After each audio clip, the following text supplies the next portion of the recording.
Hello and welcome to ActonTV sports coverage of Colonial football. It's a beautiful night at Leary Field as the Colonials get set to take on the Waltham Hawks. It's great to see you there, Mark. Yeah, it's great to see you, and happy birthday to you. Hey, thanks. I'm excited here. Birthday at 10/22, just a day away, a couple days away, but we got a lot to talk about as these two teams get ready to take on, you know, a great game. I expect a close game, but more on that. Let's take a break and we'll be right back.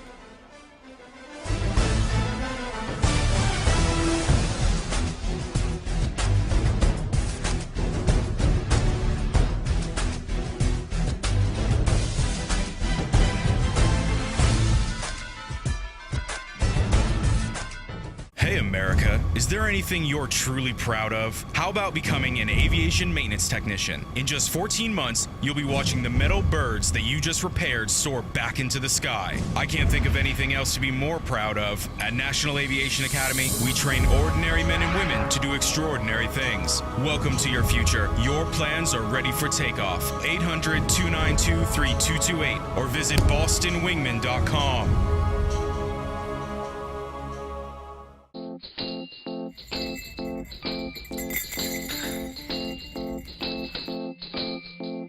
I'm Saad Dino, pharmacist and co-owner of Acton Pharmacy, located at 563 Massachusetts Avenue in West Acton. Your source for prescriptions, medical supplies, and a flu shot for the winter ahead. Our brand new state-of-the-art compounding lab provides compounded medications customized to the patient's needs in a specialized form like a liquid, cream, or capsules. Compounded medications are a needed alternative for those that cannot take commercially available products. We are also glad to assist you in helping you understand Medicare Part D plans and choosing a prescription plan that is best tailored to your medication needs. And when you can't come to us, we'll be glad to come to you via our delivery service. This year marks our 20th anniversary serving this great community. Please join us on October 14th when we'll commemorate this anniversary here at the pharmacy by honoring you, our customer. We hope to see you then. Go AB football. Shire, Caton, and Epstein PC, located in the historic Weatherby House, has been your community law firm for over 25 years. We have 5 attorneys and a supporting staff to serve your business, real estate, or estate planning needs. For more information on how we can assist you in your legal needs, contact us at 978-264-4655 or visit us online at www.skactonlaw.com. That's www.skactonlaw.com. Welcome back to ActonTV sports coverage of Colonial football. Now it's time for the ActonTV pregame show. All right, welcome back, everybody. Tim Lee with Mark Shire. Colonials taking on the Waltham Hawks there, and I'll tell you, it's going to be a tight game tonight. I think it's going to be a very close game. Last week Lincoln Sudbury was exactly as advertised. We scored the first touchdown, then they went ahead and scored 5 touchdowns, 5 unanswered touchdowns, and I fully expect to see Lincoln Sudbury in Gillette Stadium in December. They're just a really good team. They beat Waltham 40-22, but they were ahead 27-0, and they just coasted. So, the comparison team to team is about even. Waltham is 3-3. They had a tough game last week against Billerica. They only lost 14-7 against a very good team. They defeated Cambridge 49-14, and they really do have some weapons. They have a great quarterback in Nick Calari, who loves to run. He's a run-first quarterback, but just don't sleep on him because he's got some good receivers. He's got one receiver, Kyle Torres, who's gotten 5 catches over 40 yards, and he's got an attitude to go with it. I've read a couple of interviews of Kyle Torres, and he feels that he can beat anybody down the field. Evan Clark is their possession receiver, and Voss is their captain. And Jonathan Voss has been much more prominent in the passing game. He's a big kid. He's a lineman, tight end. This is a very good Waltham team. I think we can play with them. I think it's going to be a close game. Yeah, no, I agree. And we saw Torres last year. He's a very dangerous ball player, and Waltham now has, really developed their spread offense. They used to play that weird bunch offense years ago. Yeah, I remember that. Which is my least favorite offense in the entire high school football arena, I think. But But I agree. We got to respect these kids tonight. I think it's going to be a tight game. I was watching the Colonials warm up as well. I tell you, we talk about the efficiency, that we've had from a passing point of view, 70% passing and so on. And I think we'll put it all together tonight in a big win. Yeah, I think we've got some really good receivers. Ethan Logue has really, every week he seems to be getting better. Had his best game of the year. Stan Bernard, Jonas Wickman, these are all really good targets. Vic Otero just running in the middle, 150 pounds, pound for pound, one of the best players in Massachusetts. And Finn Murray, as you say, is 33 for 48. He's almost 70% his last 2 weeks. So I think we've got a good, diversified attack, and I think we have a team we can hang with tonight. Yep, it's all about the line of scrimmage, and I think will be a nice matchup there. So what do you say, Mark? All right, let's play some football.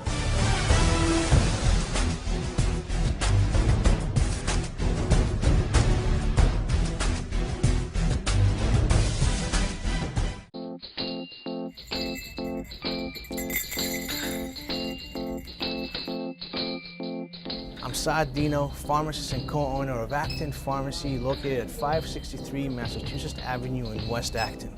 Your source for prescriptions, medical supplies, and a flu shot for the winter ahead. Our brand new state-of-the-art compounding lab provides compounded medications customized to the patient's needs in a specialized form like a liquid, cream, or capsules. Compounded medications are a needed alternative for those that cannot take commercially available products. We are also glad to assist you in helping you understand Medicare Part D plans and choosing a prescription plan that is best tailored to your medication needs. And when you can't come to us, we'll be glad to come to you via our delivery service. This year marks our 20th anniversary serving this great community. Please join us on October 14th when we'll commemorate this anniversary here at the pharmacy by honoring you, our customer. We hope to see you then. Go AB football. Hey America, is there anything you're truly proud of? How about becoming an aviation maintenance technician? In just 14 months, you'll be watching the metal birds that you just repaired soar back into the sky. I can't think of anything else to be more proud of. At National Aviation Academy, we train ordinary men and women to do extraordinary things. Welcome to your future. Your plans are ready for takeoff. 800-292-3228 or visit bostonwingman.com. Shire, Caton & Epstein PC, located in the historic Weatherby House, has been your community law firm for over 25 years. We have 5 attorneys and a supporting staff to serve your business, real estate, or estate planning needs. For more information on how we can assist you in your legal needs, contact us at 978-264-4655 or visit us online at www.skactonlaw.com. That's www.skactonlaw.com. Today's game has been brought to you by the Huntington Learning Center, Gallant Insurance, the Steinberg-Lally Charitable Foundation, TC Landos, Medical Aesthetics, Dunkin' Donuts. Welcome back, everybody. Getting ready to off, and Waltham won the toss. AB won the toss and will defer to the second half. So here we go, Mark. A beautiful night here. Just can't believe this weather. Yeah, we've had a run of great Friday nights and a great Saturday afternoon game. Tonight was senior night. All the senior cheerleaders and football players with their parents, and always a very emotional night. I still have our senior night picture in my office, and I remember that night. It's very, very bittersweet after watching your son play football for 4 years for AB, and great evening, and also the senior cheerleaders that have put so much time, as much as the football players, just part of this program. Yeah, it's a very special night. I agree. I still remember fondly those nights with my 2 girls and Timmy. Kelly and Megan Kristen and Gomez. Here we go. Here we go. All right, a middle return and then around the edge, and wow, breaks out with big time speed, reverses direction here and scrambles his way all the way up to the 40-yard line. Okay, And Gomez. I believe that was that Gomez? Yeah, Christian Gomez. Yeah, Christian Gomez. Good return. All right, Waltham, spread offense. Approximately the 38-yard line. You've got to watch out for also number 28, Carl Renaudin, who is a freshman running back. Don't know if he's going to get the start, but he's been pretty prominent the last 3-4 weeks. See Kyle Torres split out near us here. Let's see if they go to Torres right off. We got speed on speed. Nick Douglas, man to man. And over the middle, they go to Torres, and he was open in the slot, covered by Nick Douglas, incomplete. Just thrown a little bit behind him, but catchable ball. That was definitely a catchable ball, and didn't go over the top, but you can see Torres' speed right there. Nick Douglas is going to have a long night if it's going to be man coverage. Let's see if he gets some safety help. Torres now split out in the far side of the field. Keep an eye on him all night.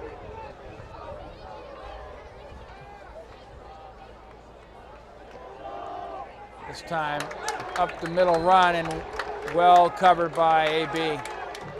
Excellent stop. That's Nick Basillo with beautiful stop. Really just absolutely busting up that play for a loss, and now it's 3rd and 11. Take a look at Nick, number 24.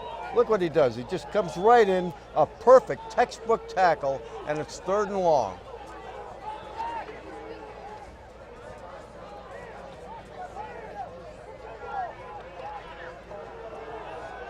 Little rollout here, and I think it's out of bounds. That's a good catch. That's a good catch. He only needed one foot, and he got it. And he got that foot in right at the 49-yard line. And that is number 81, Bobby Schiavone. Here's Nick Caleri. Look at him. Good athletic play as he throws off of 1 foot and gets that ball in. And that kid's a sophomore, number 81, Bobby Schiavone. Yeah, very athletic play on the run, right on the sideline.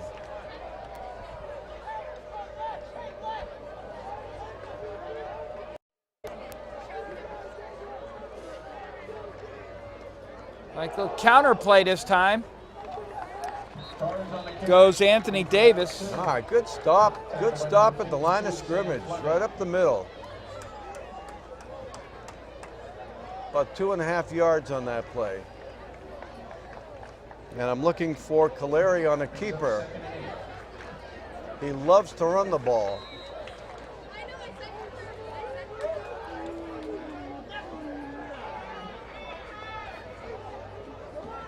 AB in a 4-man front. Little stretch play outside, and Waltham gets the edge. All right, but still good pursuit. Good pursuit. It's going to be about a 3rd and 5. Carl Ronaldo, the freshman. Yeah, they've been using him a lot lately. He's a good runner. On the carry there.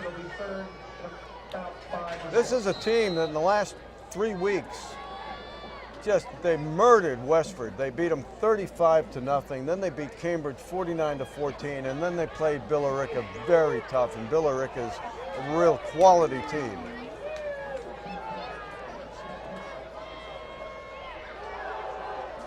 Caleri looking for the quarterback draw, and he gets up the middle close to the 1st down, but I think he may be short. I think he's got it. I think they're going to give it to him. Let's see if they move the chains or measure here. Wow, that's a measure. Yeah, 1st down. Is it really? 1st down, yep. See this play. I think that was a design run. He was looking, and I think it's almost like a delayed quarterback draw to get that 1st down, and he got it by about 2 feet.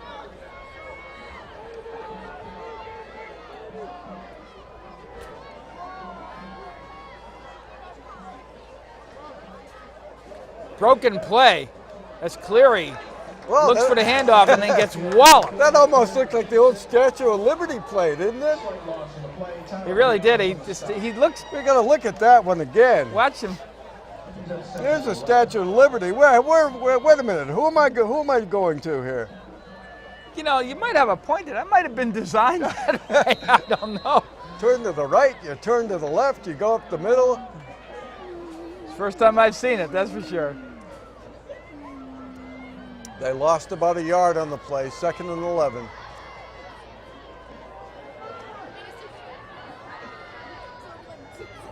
Play action over the middle to Torres and touchdown.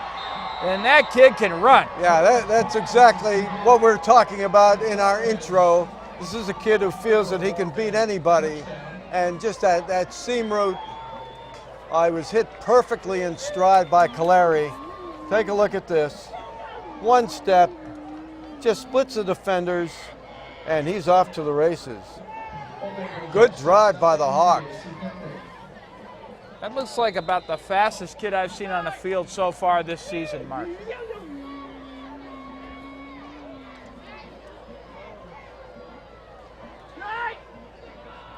They've got a Royan as a kicker, big kid, number 5.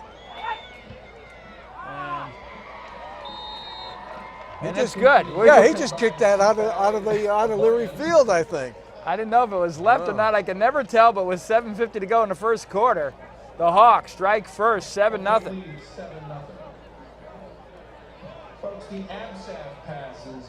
Well, you couldn't, they just couldn't get that one stop. Take a look at this. Very under control, steps into the ball. I mean, that's a perfect pass, right in stride. And let's see if Finn Murray and AB can respond here with a touchdown of their own with 7:50 to go in the first.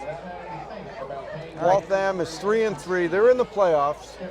And AB, whatever happens tonight, is in the playoffs. So we'll talk about the power rankings a little bit later.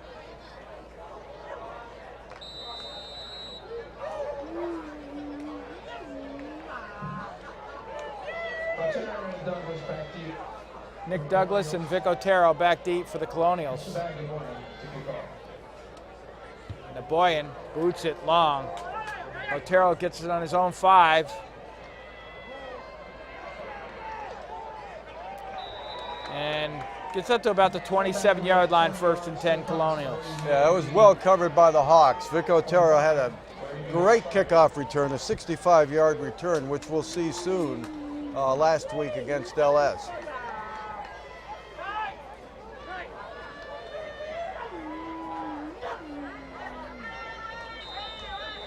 Okay, what do we call this? Ear Bassett, Ear Coryell? All right, Finn Murray with a keeper. Breaks a tackle and maybe a yard gain. Tries to get outside, but good pursuit by the Hawks. Waltham, very aggressive 3-4 defense. They'll play man most of the time on the receivers, and they like to go after the ball.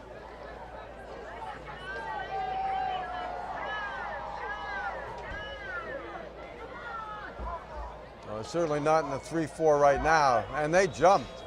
They jumped. Let's see what happens. Looks like encroachment, but let's see if they were drawn off.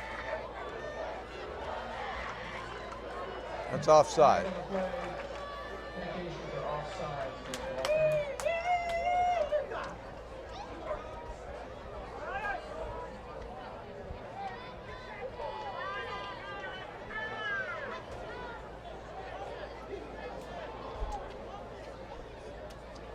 Well, they're talking it over, Tim. I don't know if one ref thinks that AB moved. Let's see what the call is. Initial call was offside. Everything's a conference these days Boy, in I tell sports. you, this looks like the NFL, doesn't it? They'll go to New York on the replay. No flag, it looks like. They picked up the flag. No, they didn't pick up the flag. Here we Okay. go. All right. 5 yards. Woo, that took a long time. This is the same crew.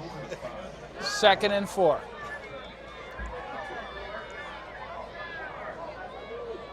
Boy, they are jumpy, aren't they? This defense is just ready to pounce. That's their reputation.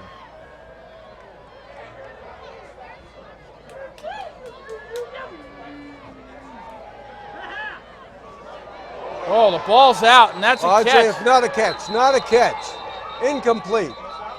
Wow, that looked like it to me. Whoa, That ball was boy. in there. We might have caught a break. We'll look at the replay and see how long Jonas had it. If he was able to make what's called a football move. Take a look at this. Here's the pass. He's got it. Oh, he got it. yeah, That's that a was catch. a catch. We He got a turned break. with the ball in possession. Lucky break. All right, 3rd down and 4.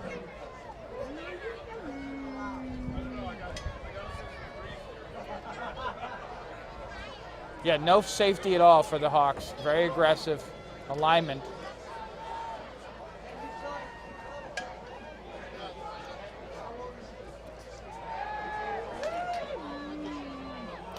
Intended for Jonas over the middle, thrown long, but there's just no deep safety in that Hawks defensive alignment. Well, they could have really taken advantage of that, and that pass was very close to being completed for a touchdown.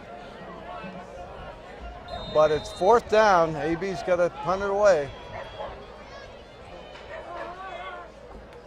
Low snap, he gets it off, end over end. And breaks a tackle and gets out to midfield, goes That's Malekian. Gomez. Oh, is it Gomez? Oh, yeah, Christian Gomez.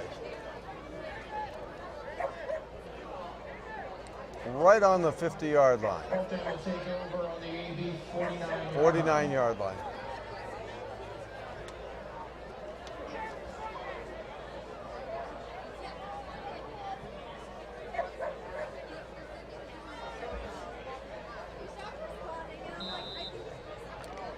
Caleri so far has shown a lot of poise, except that handoff. It could have been the running back just going the wrong way, but he showed a lot of poise in that first drive.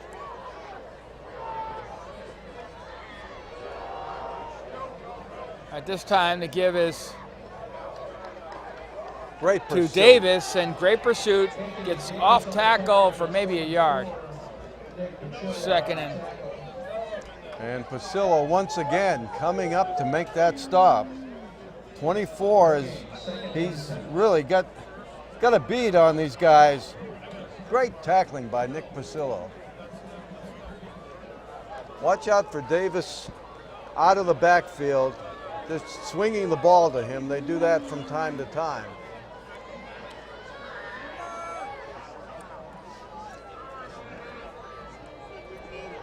Play action. Caleri scrambling around, looking downfield. He keeps it up the middle, stops and pops, Oh, and yeah. we take care of business. Oh, yeah, okay.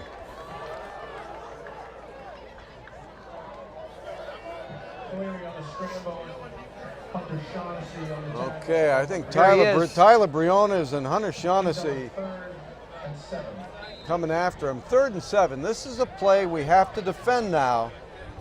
Take a look at Briones. You're right. 3rd down conversions. We look too much like the Patriots. Yeah, right. You know, on that defensive side of the ball right now, so we got to pull that in.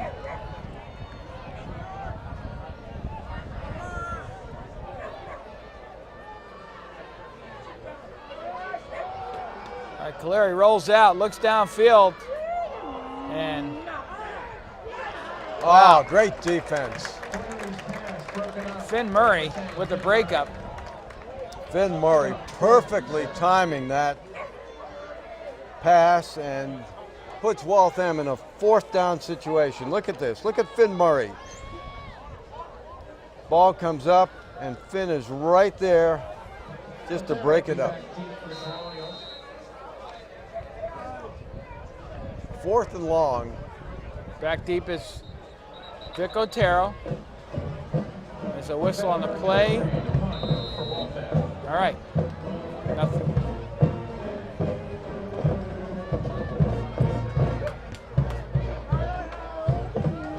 Otero takes the ball and still free. And we'll see, goes all the way back, loses about 10 yards on that. Yeah, Vic trying to buy a little yardage there. That ball was a very returnable punt, but great coverage by Waltham, and he just couldn't find an alley.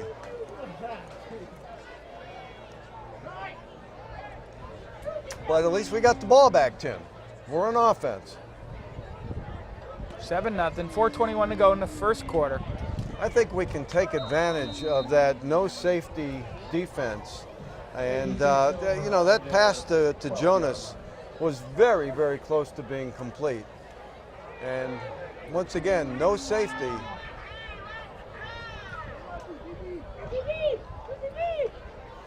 Finn with the keeper up the middle for what looks like about 5 yards from this angle. He really got good. He got good yardage on that, more than I thought. Forward on the tackle. Gain of about 4.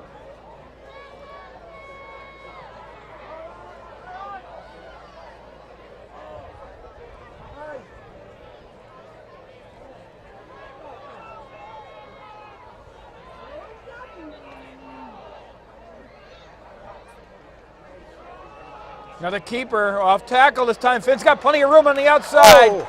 First down and more across the 30 to the 31. So close to breaking that play. Great keeper by Murray.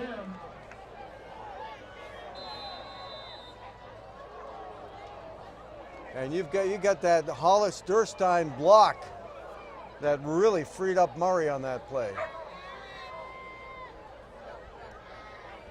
You just need that one block at the point of contact. Camposano was so good a few weeks ago when Murray got 133 yards with that one block.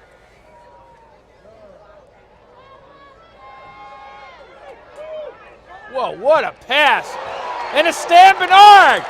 And a beautiful throw and catch, and he takes it there. Touchdown, Colonials. What a play. That looked like a college play. That play could be in, look at that, Finn Murray.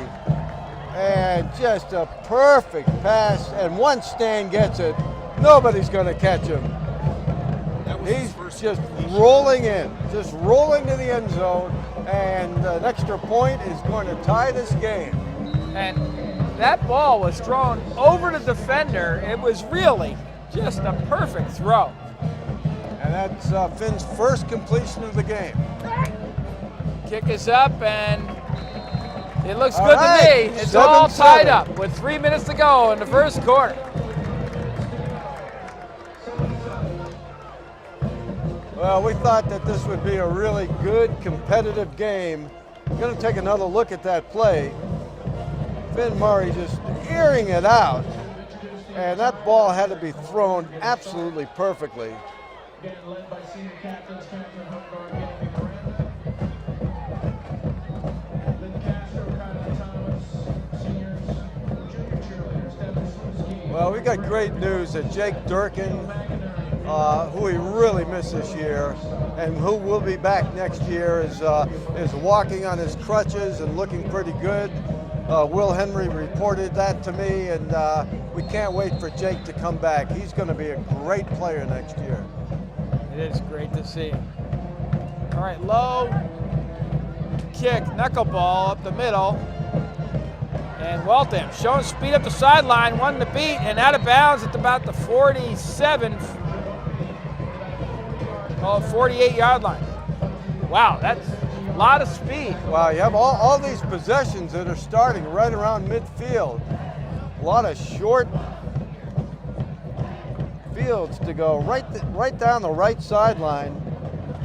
Look at the blocking form there, and then he gets right through it, and it's just pure speed after that.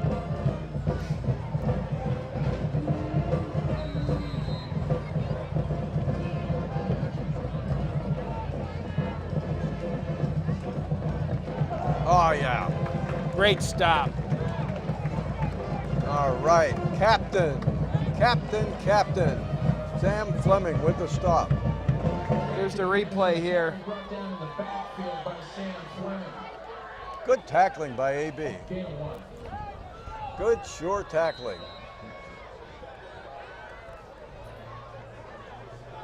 All right, 2nd and 9.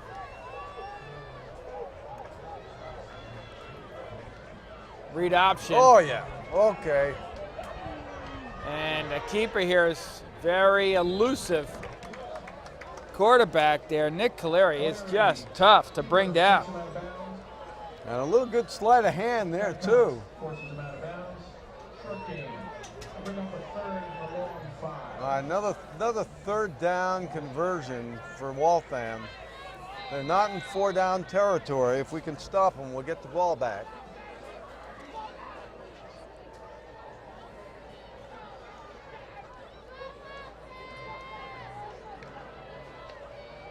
And you have to watch Caleri on the keeper. He likes to make his 3rd down conversions that way.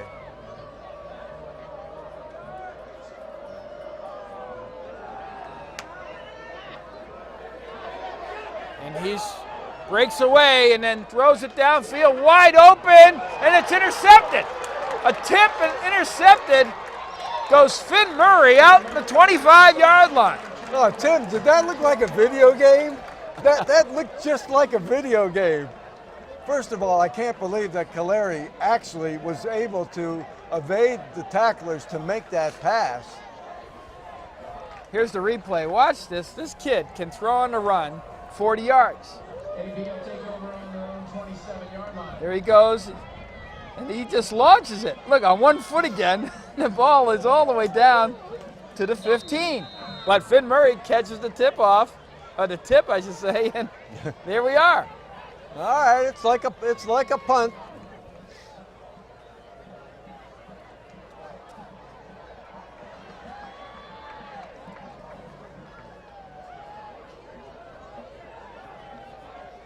All right, Finn Murray on the keeper.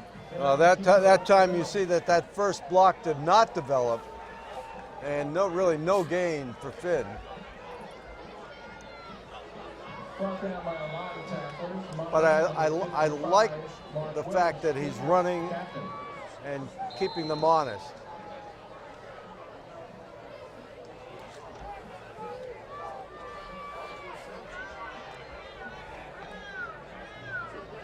You can get some offsides with some hard counts against this team.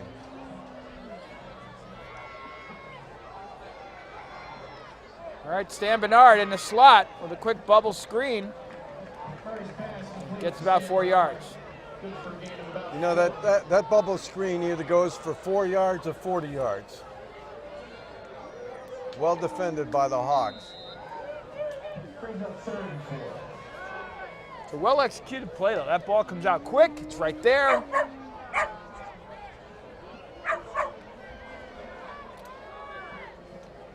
AB in that tight trips formation.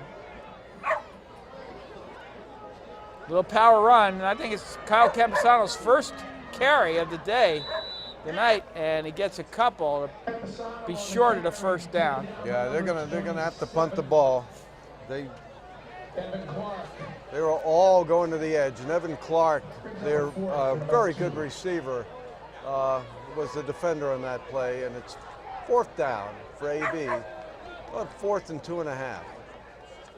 That'll be the quarter as we tick down, all tied up 7-7, and we called it up. We opened up here tonight, Mark. This will be a competitive game, and so far these teams are going after it. Well, at the end of the 1st quarter here, if we can take a look at the beginning of last week's game and take a look at Vic Otero's not a touchdown, it'd be nice if it were a touchdown, but a very good kickoff return. Here we go.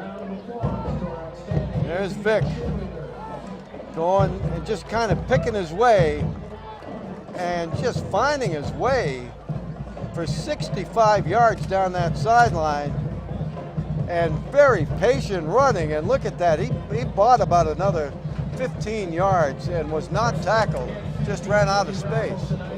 You know, it's great to see about that play. he's basically running by a lot of great athletic competition, and that you had a chance to see that team all night, LS, that is, and he really ran by some great kids. And the thing about Vic is that he is not afraid. He's like Julian Edelman or Danny Amendola. He's not afraid to, go in the middle, right in the middle of that defense and catch a ball.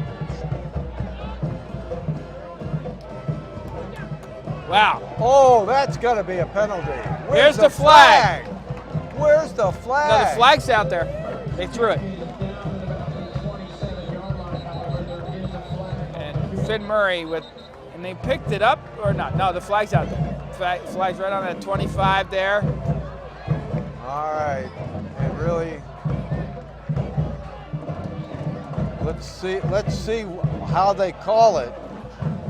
Call the personal foul. We're gonna keep possession here. And they're going to march it off, and it's going to be first down for AB. Let's move those chains, Timmy. That's a nice Finn Murray. It was only a 5-yard penalty, but they only needed 3, so it's first down for AB.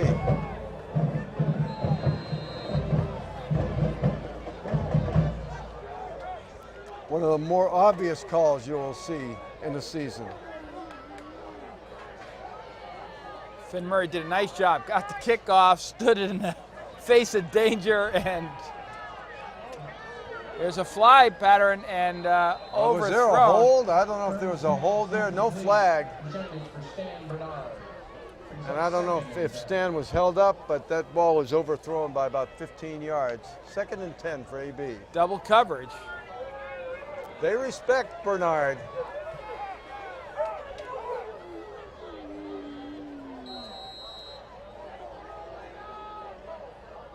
Yeah, he got a little bit held up there. All right, 2nd and 10.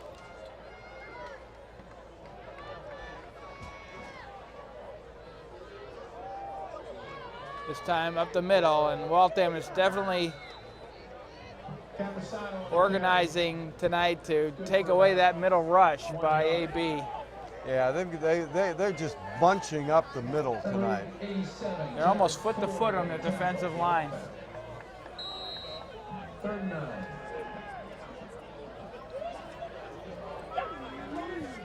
It looks like a goal line D. Play action this time, Finn Murray. Looking over the middle, there it is, Vic Otero with plenty of room. He gets outside on the seam, and it's a foot race to the end zone. And see if they call it. Yeah, touchdown! Wow! Touchdown! And let's give an assist to Ethan Logue on that play, because if it weren't for number 11, Ethan Logue, that would have been about a 20-yard gain. Here's a replay. Take a look at this. Look at Ethan. Okay. There's Ethan just wiping out a defender and giving Vic a clear lane, and he was just pushed into the end zone. And we talk about Vic Otero, and he just showed it right there.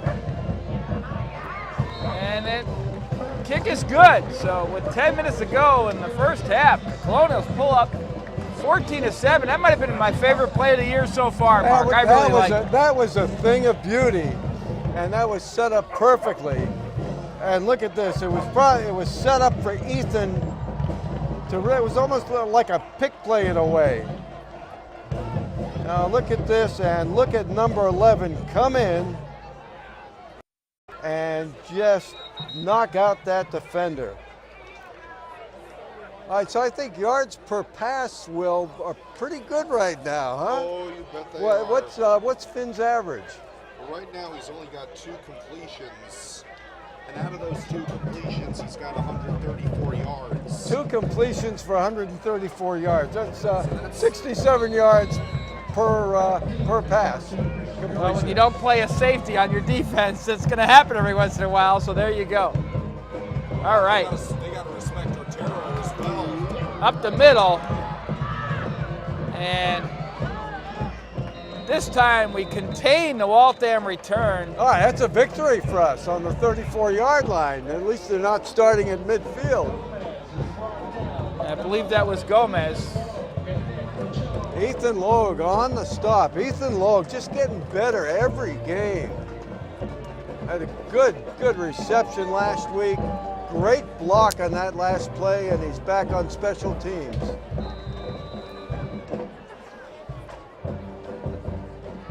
And Ethan Logue will be back along with a whole host of kids next year.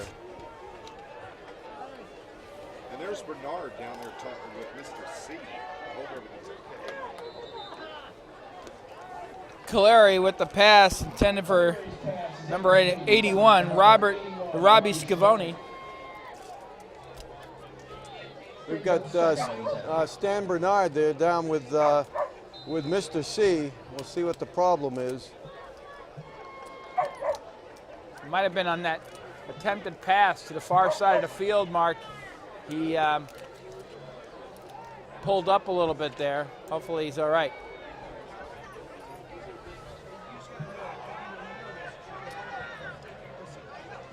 Cleary on the move. And great pursuit by Andy Shen. I'll tell you, they're running after him. I mean, these linemen are going to be gassed by halftime. Hollis Durstein, Andy Shen. These linemen all running, 4.5 40s here with Caleri. All right, we got a 3rd and long. Let's see if we can hold them. All right, Caleri looking. He's got some room.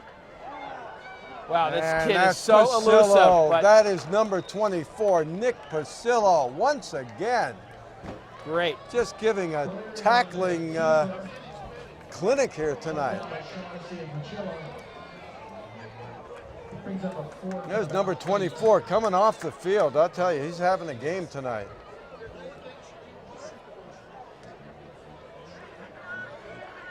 AB have enough men on the field. Looks a little light to me. I have to count up. Well, don't forget, they've got that. Here we are. There There's we 1 go. minute. Okay, you're good, Tim. You're good. All right, middle rush. And we're going to let that roll, I have a feeling. And Gets a great bounce, but thank goodness it's all out of bounds. So we're going to get good field position. AB takes over on about their own 32-yard line.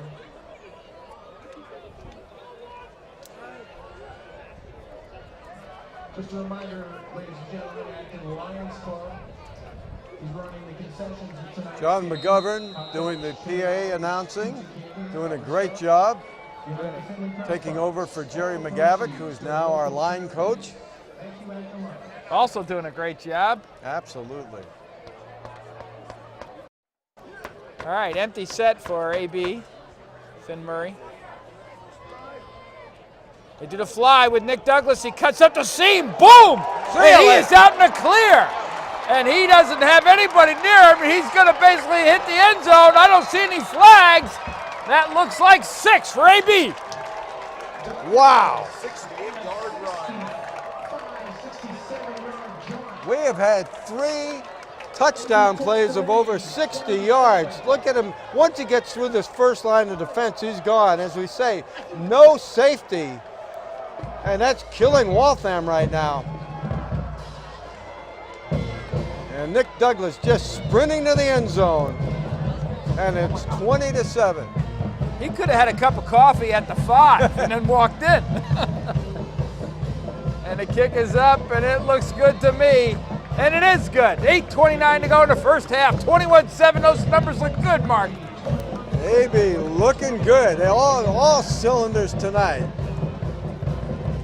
You should have seen Steve Bernard going over the fans and high-fived a bunch. Here's the replay one more time, and he's running a fly with Nick Douglas, all speed. The key is he cuts up the seam.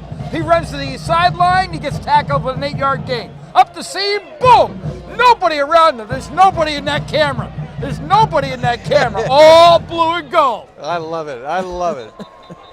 And he's a sophomore. We've got so many underclassmen coming back next year, coming back for 2 more years.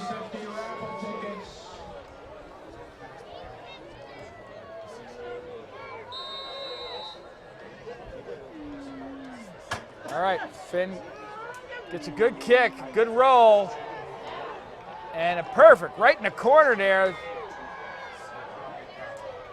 Wow, and a collision at the 22. Everybody gets up. Thank God. He was lucky to get as far as he did. I thought he might be tackled around the 15, but long field to go now for the Hawks, and they must be shell-shocked right now. 3 long plays. Anthony Pittarino on that stop on special teams, and he's a sophomore too.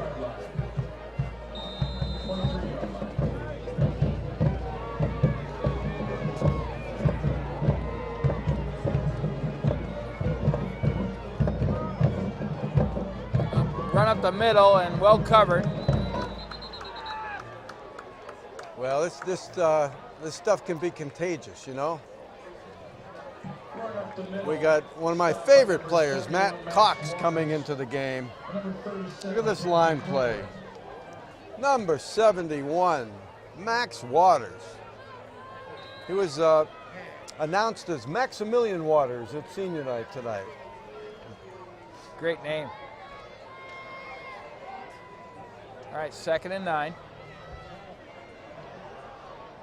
All right, off tackle run actually to the outside. He gets to a seam, and Finn Murray pushes him out of bounds after about a 9-yard run, 10-yard run. Yeah, good run by Anthony Davis. Anthony Davis, And yeah. he's going to move the change. It was good enough for a Waltham first down.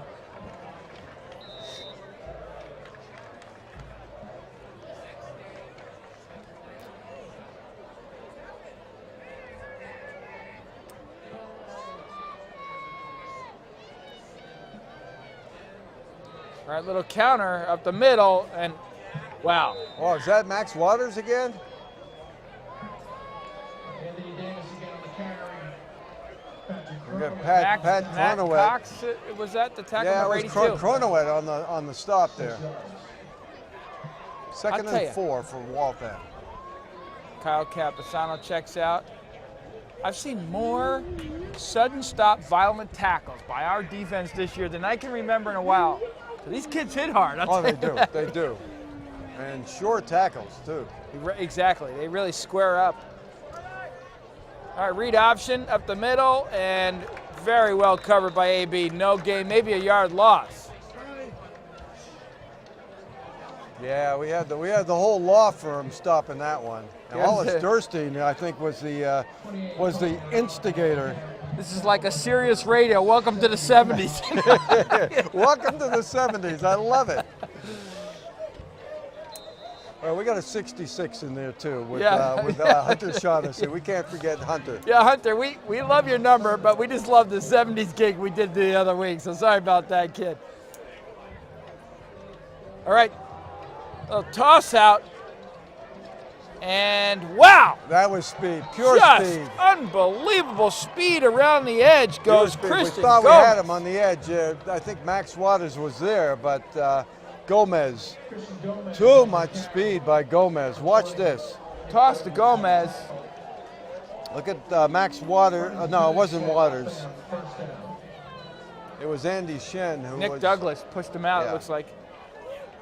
Another first down for the Hawks. 5:53 to go in the second. That's really been the story for the Hawks offenses. Their 3rd and long conversions have been really impressive tonight. They don't have the points to show for it, but here's a keeper again around the edge, and it pays off as he gets about 15 yards. Caleri, very elusive quarterback. Very quick feet. Good for a Waltham first down.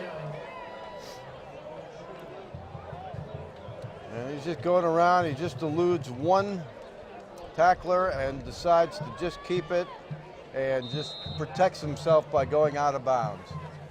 Live to run another play, right? Kyle Campusano checks in. You can see the coach is running a couple different defensive packages, it seems. They have a little bit more speed in their lineup now. All right, we got a timeout here. I think it's timeout AB. That's a good call. Yeah, right now. definitely. They've got to kind of pull it together here. Let's take a look at our top 20. Because we got some interesting thing. Everett is still number 1, but Central Catholic is number 1 in the power rankings, and that will be very relevant to Acton Boxborough. Now Lincoln Sudbury once again gets no respect at number 16. I think they should be a top 10 team. They're ranked number 1 in Division 1 North, and they've got an easy road in the playoffs. And I think that in Division 2 North, and I do think that they're going to make it to the Super Bowl. How is Severian 3-3? Is that right? Yeah, well, they played some tough competition. I mean, their first game was against Everett, so that's 0-1 right there. All right, first down for the Hawks on the 34. AB aggressive on the line of scrimmage. Cleary looking downfield, throws a fly, and Torres, touchdown. Wow, that looked too easy. He beat Nick Douglas. Torres is a weapon, and that was just basically a throw and catch. That's like just out in the field with your friends, just catch the ball. Well, you can see in that play, Mark, what it looks like. We were in a prevent, and so Nick Douglas was basically playing 15 yards deep trying to catch Torres as opposed to run with him. And so sometimes it's a defensive alignment that gives you the problem as opposed to You're your absolutely speed. right. You're absolutely right, because it wasn't he wasn't with him right from the beginning, so he just couldn't accelerate. The kick is good, so with 5:31 to go in the first half, 21-14, the Hawks are right back in it. Number 34, Calvin Canoni. Well, we're going to have to extend this broadcast to do our first half highlights. That could take us about 20 minutes for the first half highlights. Colonial fans, once again, Torres, 2 touchdown receptions. ActonTV Wednesday nights at 8 p.m.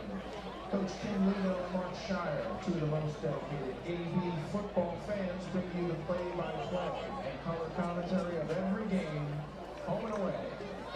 That's All AV right. Football on ABTV, Acton's TV, Wednesday night. We were talking about senior night earlier, Mark, and I just see the signs of each player or each cheerleader out there with little pictures and vignettes around the season. It's just awesome. That's what makes high school football great.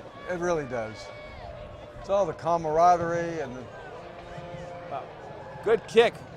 Vic Otero takes it on his own 7, gets to the outside, and is met with a bunch of Hawks at the 25-yard line. Good coverage. Yeah, Vic really took some punishment on that return. All right, let's see what happens now. We've had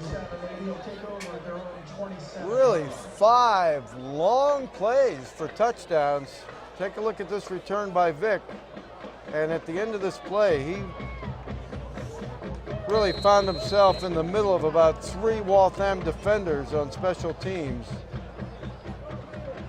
That's a job I wouldn't want. No, Kick return. I wouldn't want to be a hockey Either way. I wouldn't want to be a hockey goalie. I wouldn't want to be a kick returner.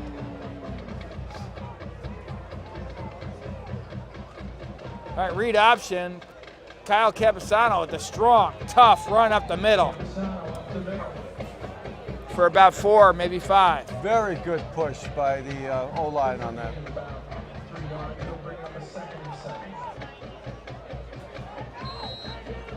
Second and 6. They're going with a hard count, trying to get them offside.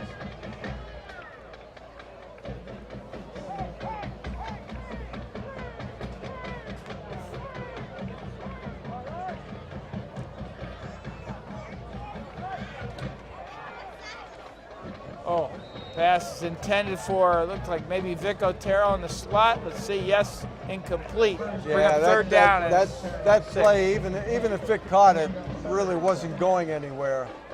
It's a long throw across the field. It's important to keep possession here, Tim, not to give the ball back to Waltham. They know they got something going here. Now that could have been encroachment right there. I'd go with another hard count. Try to get them offside here. Here it is. What a great throw and catch to the big tight end, Jonas Weichman. Looks like very close. First down. He's got a first down. And that's a great play. And Jonas knew exactly where to go. That's a smart play on the part of the receiver. You go to the first down marker. And Jonas picked up a couple extra yards. Well, that's going to ruin Finn Murray's yards per completion.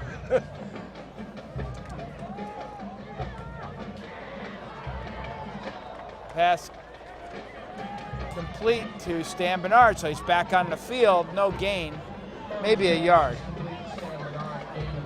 Here's the play. Now, once again, a throw a long way across the field.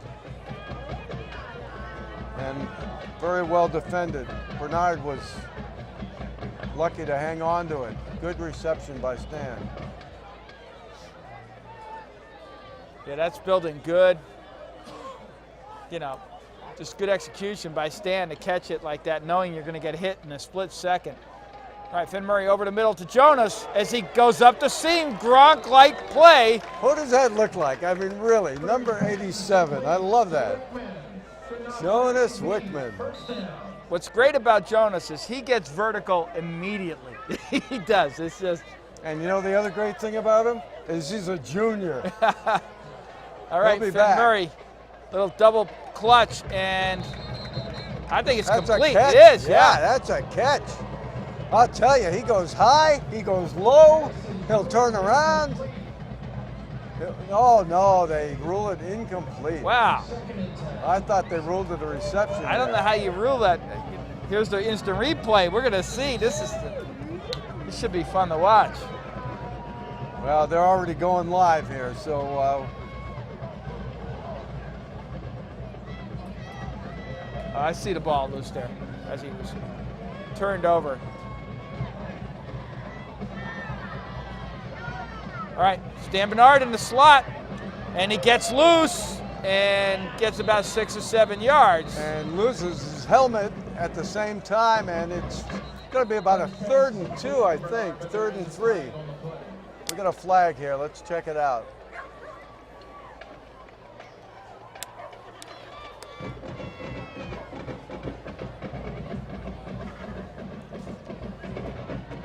.257 to go in the first half. Not a lot of penalties, really. A couple of conferences. It's been a pretty clean game so far. But we got a personal foul against AB. A tripping call against AB. That's going to bring the ball way back. Looks like a 30-yard penalty. That's a big march. Is that really only 15 yards? Boy, that looked more than 15 yards to me. I don't know. That looked like a punt.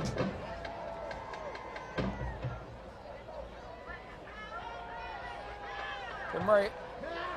Jonas, did he held on? Oh, yes. Wow.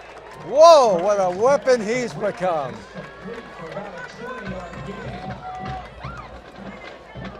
Oh, look at this. Great hands. Just, you know, he can just go up over everybody else. It's that old basketball receiver, that Antonio Gates type of receiver.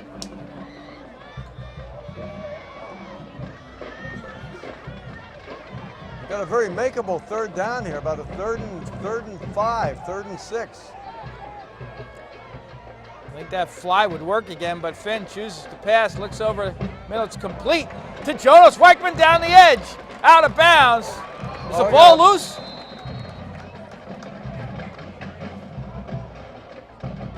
AB ball. AB ball.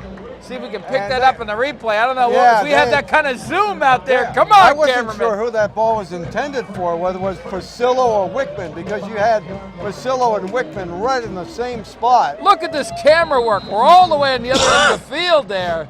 And there's the fumble. And how did we get that back? And number 24 on the spot, having a heck of a game. Priscilla, wow. All right. Ben Murray with a keeper. Quarterback draw all the way. Gets about 3 or 4 yards at the middle. Captain Jonathan Vass on the stop, one of their best defenders.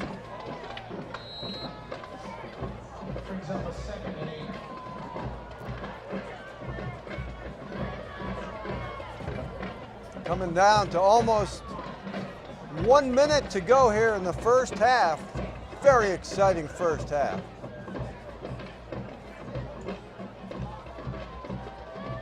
Vic Otero scoops the ball off the ground, and he's doubled up, and that's inbounds. The clock is still counting down, 47 seconds. We got a timeout. Okay. All right, let's take a look now at these all-important power rankings. And you're going to see how crazy this Division I is. Central Catholic is the #1 seed. Go down to number 8. You're going to see Acton Boxborough. They're both in yellow. Central Catholic, I think whatever happens, AB is going to most likely be playing Central Catholic in Lawrence next week. Whatever happens tonight, win or lose, you can see the next 3 teams haven't won a game among them. So AB has got that ace seed locked up, and it looks like Central Catholic next week. We announced the winner at halftime, so get your 50-50 tickets. That is wild. That Now. this whole playoff scene, I'll just never get it. It just never will seem right to me. I'm just waiting for them to change it, but I don't think it's ever going to happen. Tim, we're just old school, you know, that's all. That's it. It's a new world. All right, third down, 8 yards. 47 seconds to go. Play action. Finn Murray is sacked, and it's going to be picked up and recovered by the Hawks. Yeah, they're treating that as a fumble. Arm was not in motion according to the referees, and Waltham takes over on the 41. Take a look at this. See if his arm is in motion. No, he brought it back in. That's the old tuck rule. All right. Waltham's got 40 seconds and probably a couple of timeouts here. And you got to look at Torres. That's what I was just You going got to to say. you got to triple team the guy. I think the best thing with Torres is to just get a running start. Just start running toward the end zone when the ball is snapped. Caleri looking, and he's going to try to get outside, and he flings it downfield over the middle almost. Priscilla was licking his chops, just a step away from picking that off. I'll tell you, this kid can really buy time in the moving out of the pocket. And that puts a lot of pressure on the secondary. 30 seconds to go in the half. I'm surprised we haven't had a defensive holding call, because that's what happens when you extend plays.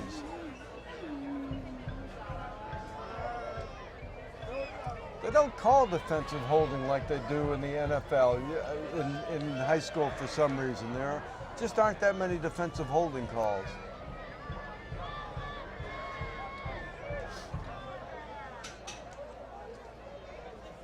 AB in a prevent, 2-level prevent.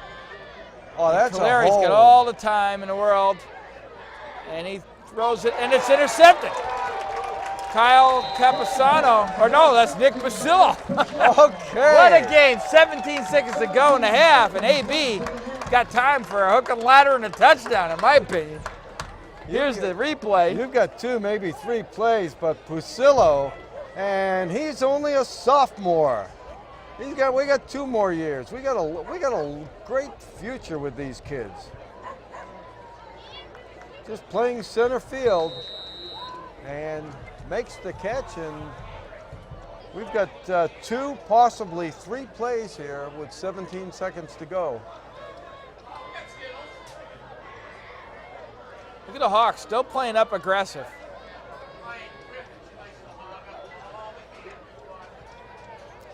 Ben Murray, good play. Stan Bernard steps out of bounds after about a 12-yard gain, 11 seconds. Okay, so that gives you the 3 plays we're talking about. That play only took 6 seconds, and now they're on the 43-yard line. That's a heck of a play. That's a big-time high school play. You throw that ball across the field, 20 yards, 25 yards. And you only take 6 seconds off the clock, and you have a very heady receiver who knows to just get out of bounds as quickly as possible. Just a really smart play all the way around.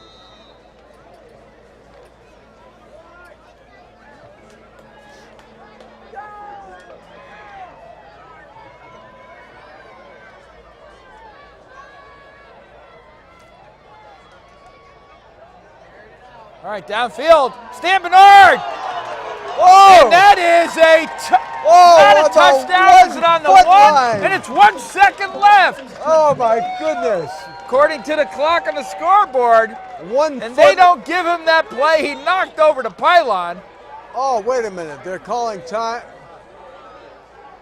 Oh no, this can't be the end of the half. Look at that catch by Bernard. It is. Are they calling? Oh no, timeout maybe.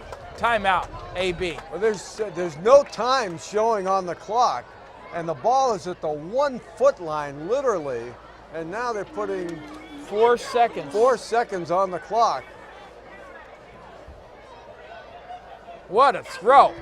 That throw was about the most perfect throw that I have seen a high school quarterback make. I mean, and for Bernard to have the focus, being double covered to make that reception is just amazing. Look at this. Here's the throw, and it's even a better catch by Bernard. Look at this. He has got his eyes on it, his hands out, and just misses the pylon. All right, what are they going to run here? 4 seconds. And they're going to run an empty set. This is a draw. I'd throw the ball real quick. Just take 2 seconds off the. There we go. Tom Brady. He's in. He's in. Oh, I don't see a the ref touchdown. sign. Come on, ref. Put up your arms here. Give him the touchdown. Come on. He must have had about 3 yards on that play. I don't think they're going to give him the touchdown. I don't get it. I mean, he got plenty of penetration. And that is it. Let's look That's at the half. Look you at gotta that be play. kidding me. Coach Bassett is like livid. How could he not have gotten in? Let's If look he was at on the the, replay. was he on the 1? He was on the 1 foot line. Okay. He's on the 1 foot yard. Okay. 1, 2, 3. Okay, at that point, he's got to be in. That's what are we looking at? Are we looking at the same play? I don't get that. I just don't understand that play unless we're missing something. Unless that was the 5 yard line. It wasn't. It's a that's the goal line. Here, let's try this one more time. Let's see if we can slow-mo it there, Brittany. 1, 2, 3. There's the. Look at that. And his knee is not down. Now his knee's down right here, yeah, but he's but well the ball forward. is well over the goal line. Yeah. Let's slow-mo it right there. there. The ball's over the goal line. Really. Thank you, Brittany. Great job in the replay booth. Great job. That's a touchdown every man, book. I'll tell you, this is one of the most entertaining halves of football that I've seen in a long, long time. This is really, we called it up front. It's going to be a competitive game, and it's been every bit of that on this beautiful night here. 21-14 Colonials, and boy, you don't see that very often when you end the half with that. It looked like we got 3 yards in that play, but we'll have to hold our. There's the lovely Jane LaForest. Jane LaForest. Hi, Jane. Hey, Jane, how are you? You got to make sure she's rooting for AB with all those Waltham players out there, you know. Well, you know who the athletic director is for Waltham? It's Steve LaForest. Relation? All right, folks, so that's going to do it for the first half action. We'll be right back after this message with the Statman player comparison. Shire, Caton, and Epstein PC, located in the historic Weatherby House, has been your community law firm for over 25 years. We have 5 attorneys and a supporting staff to serve your business, real estate, or estate planning needs. For more information on how we can assist you in your legal needs, contact us at 978-264-4655 or visit us online at www.skactonlaw.com. That's www.skactonlaw.com. All right, welcome back, everybody. It's time for our Statman halftime player comparison. Take it away, Mark. Okay, we got the AB marching band with the drone overhead, and take a look at a ridiculous number. This is a ridiculous number. Finn Murray, 11 for 15 for 247 yards. That is not a typographical error, and 2 touchdowns. And we got Nick Douglas, 68 yards on 1 carry. And Stan Bernard, 5 receptions, 130 yards and a touchdown. I mean, those are ridiculous numbers for a game, much less a half. Maybe 2 games. Yeah. Now, Caleri's had a tough night. I mean, he has 2 touchdown passes, but he's 3 for 10 with a couple of picks. And Davis, running back, 5 carries for 17 yards. And Torres, of course, with those 2 touchdown receptions for 74 yards. And really, the story of these stats is speed. You can't coach up speed, and there's nothing like it. And speed has been responsible for 5 touchdowns here. Yeah, I agree. And you like to say we're doing good holding Torres to just 74 yards in the first half. Well, that's a great first half. Like you said, Mark, that's one of the best first halves of football I've watched in a while. Now, that's just great. So it's all about 21-14. It's going to be fun, but we got some more to do, folks. Stay tuned for highlights from the first half and second half action right after this message.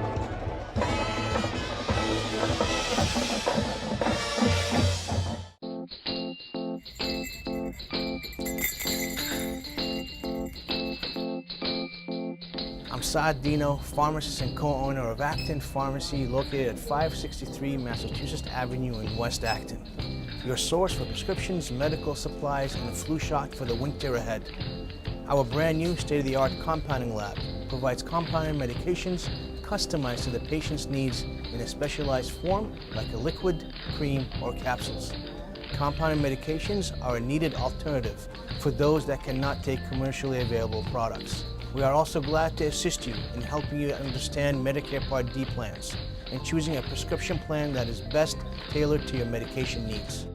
And when you can't come to us, we'll be glad to come to you via our delivery service. This year marks our 20th anniversary serving this great community. Please join us on October 14th when we'll commemorate this anniversary here at the pharmacy by honoring you, our customer. We hope to see you then. Go AB football. Welcome back, everybody. Let's take a look at some of the key plays in the first half. What a first half.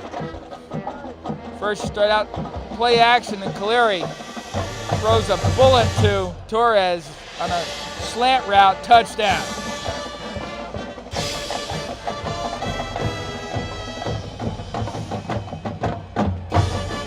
Okay, here you have Finn Murray going deep to Stan Bernard. And once he gets it, he is just off to the races. And the first of a few long plays. Yep, just 60-yard chunks, that's all. All right, Caleri again looking downfield. Elusive all night, scrambles, gets to the edge, and throws it up. And little tip play, and just an awesome heads-up play by Finn Murray.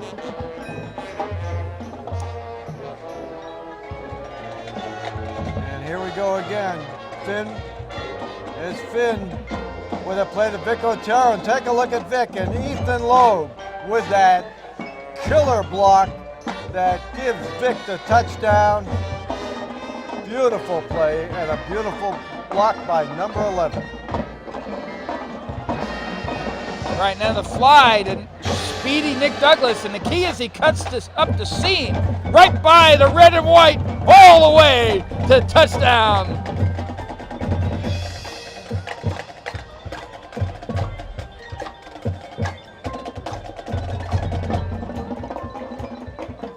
Okay, there's Calari. Just a little pitch and catch. Torres actually had to wait for this ball. Another touchdown to Torres. Play action, Kyle Campusano, and the fumble on the play. This is just before the first half ended here. And the Hawks recover. Okay, there's Calari again. He's buying more time, and he throws it. You're going to see number 24 having a great half. Nick Pasillo, sophomore. Fabulous half. They march down the field. That's about 21 seconds to go, and they drop this thing in to Stan Bernard, and it's right on the 1 yard line. We got cheated. I'm going to have to see that play. I'm going to have to see what happened there. I agree. When the refs walked in for their halftime break, it took a lot of self-control, I'll tell you. But that was a tough call. I really thought in that replay that we scored there. But boy, what a first half. And we'll be back with second half action in just a moment after this message. Hey America, is there anything you're truly proud of? How about becoming an aviation maintenance technician? In just 14 months, you'll be watching the metal birds that you just repaired soar back into the sky. I can't think of anything else to be more proud of. At National Aviation Academy, we train ordinary men and women to do extraordinary things. Welcome to your future. Your plans are ready for takeoff. 800-292-3228 or visit bostonwingman.com. Welcome back, everybody. Second half action. The Colonials up 21-14 over the Hawks. And here we go. A short kick. And Nick Douglas takes it. Looking for the outside. A nice block on the outside. He gets a seam across midfield to the 42-yard line of the Hawks. Great return. Tim, have you ever been to the Greyhound races? Have you ever? I have. Didn't he look like, when he accelerated there, didn't he look like a Greyhound? Watch this. Well, he can get outside. When he went to the right and he accelerated, it looked like the Greyhound right. Watch this. Watch this. There he is.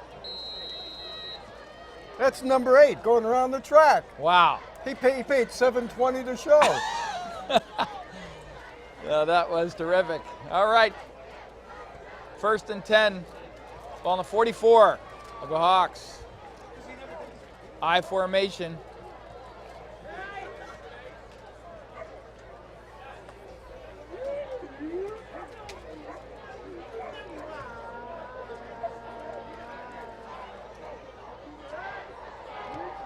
All right, halfback option play on the outside, well read by Waltham. Maybe a 2-yard loss. And as you mentioned at halftime, Kyle Campusano may not be 100% tonight. They're using him, as you said, more as a decoy. He usually gets a lot more touches.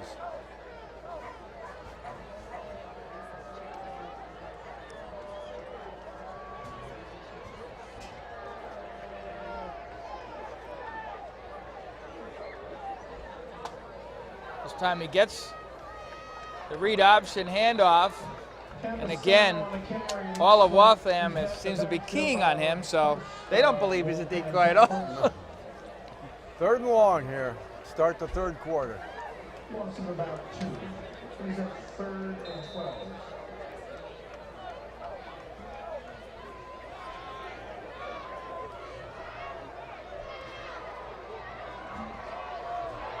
It's a good play to Jonas. The way they're set up. And there it is. Well, you called that one, didn't you? Jonas once again, and Finn finds him right on the sideline. I thought he might have stepped out of bounds on that first step, but he managed to keep in bounds and make about another 12 yards. I just love the way he turns upfield immediately.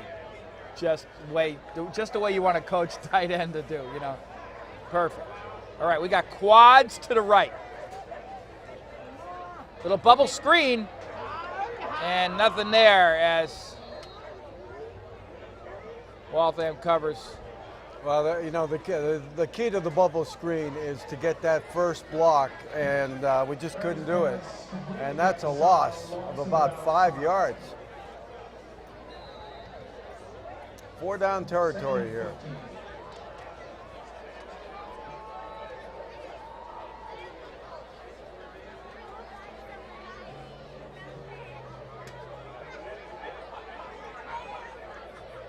I'd run the quarterback draw here. They're giving it to him.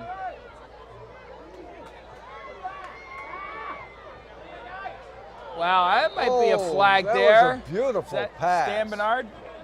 It was great coverage. No, it's a beautiful pass. That was Ethan Lowe. Ethan Lowe, yeah. But Ethan was well covered. I thought that was a clean play.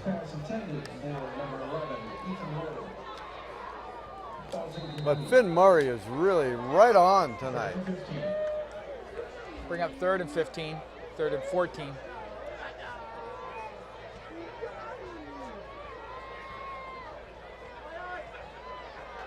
Here's the draw, and nothing. Maybe a yard. Bring up 4th down. Okay, this is going to be 4th and about 14. 4th and 12, according to PA announcer John McGovern. And Coach Bassett calling the play.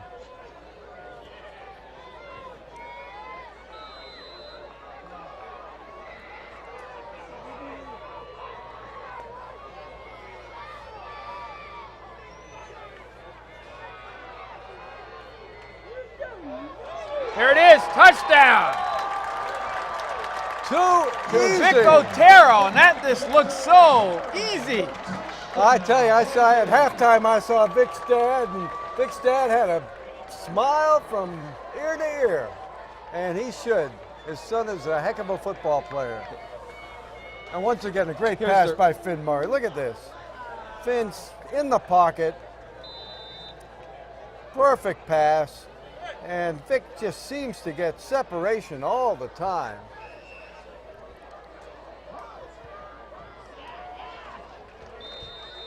And that's good.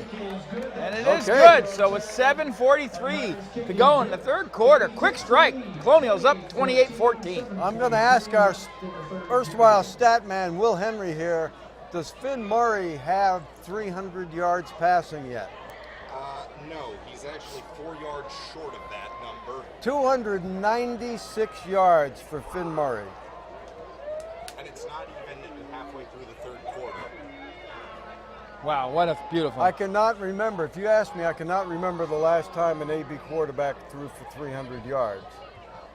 I've been watching a lot of AB football over the years. I don't recall a 300-yard passing game. Back in the Morris days, maybe? Well, I don't know. Did Hank ever throw for 300 yards? I have to ask him. Right?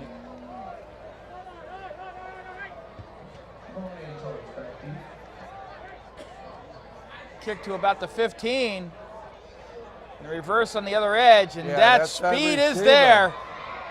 All the way to midfield. Yeah, I think that was Schiavone, their sophomore. He's a good player. 40 yards. Taken out of bounds by number 10, Finn Murray, and number 11, Ethan Lowe. And another possession that starts very close to the 50-yard line.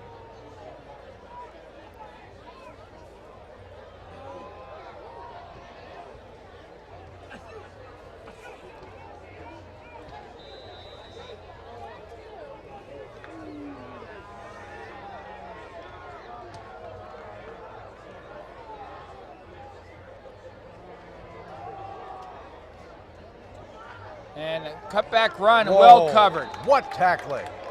What tackling. Beautiful play. I'll tell you, our defensive player of the game, number 24, Mick Posillo. Here's the replay. Watch this.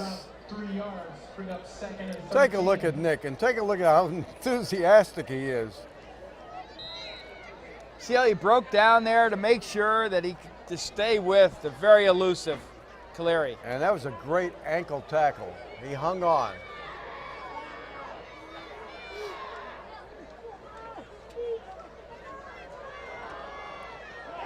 Run up the middle on the read And option. who was that? Number 24, once again. Anthony Davis. Taken down by Pachillo and number 73. First point of contact on that play was Nick Pachillo. It'll be third and 12. Looking at number 24 is really turning out to be the heart of the defense here tonight.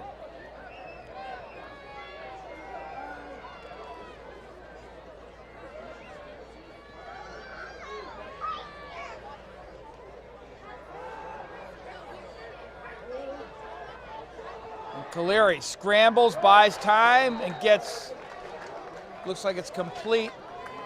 Yeah, it's going to be about 4th and 8. A little bit past the original line of scrimmage to number 30. Caleri's pass is complete to number 30, Daniel Mendez. Daniel Mendez, That's a Mendez's sophomore. first reception. And 8. And it's going to be a turnover on downs here. Back deep for the Colonials, Vic Otero.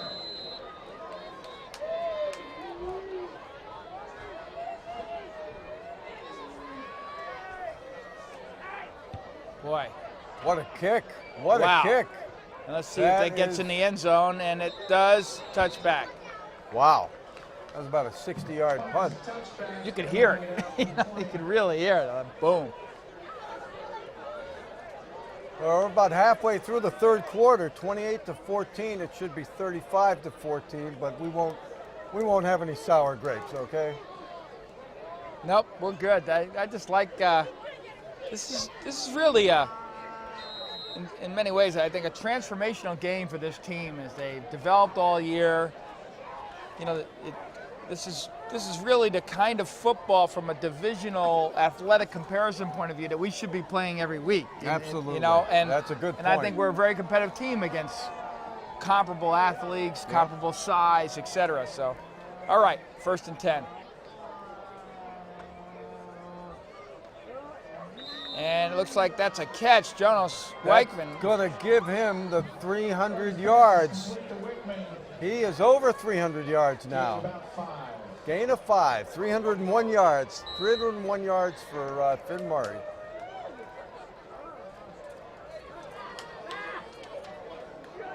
And intended for Weichman as he does a fly down the field. We got our tight end doing all sorts of things. Yeah, but he had Torres on him. Very well defended. Torres with the speed advantage on Jonas. And it's 3rd and about 5.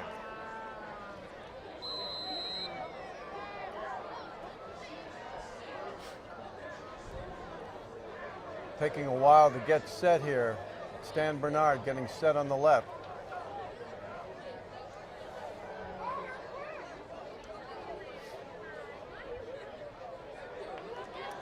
Well, they need to get this play off.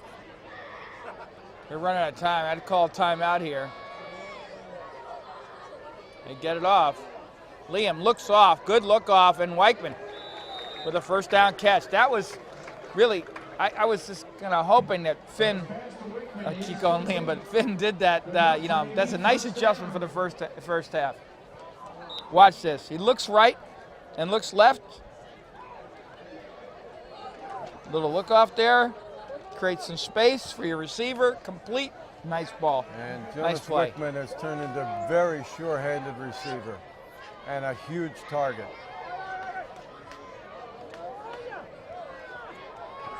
Nothing there as Finn scrambling. Murray tackled in the backfield.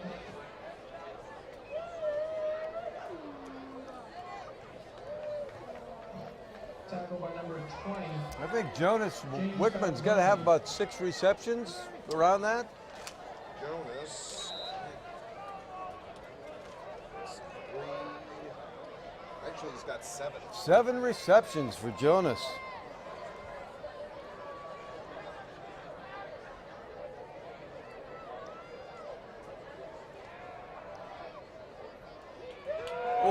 Wow, big hit. Vic Otero catches the ball and gets immediately hit by a Hawk for no gain. That'll bring up third down. Here's the play. Yeah, that play across, I don't like that play across the field. It hasn't worked all night long. Well, especially very well defended by the Hawks. Yeah, the Hawks, you know, because they don't have a safety, they have good flat coverage there. If you get past it, you get a touchdown. You know, so that's play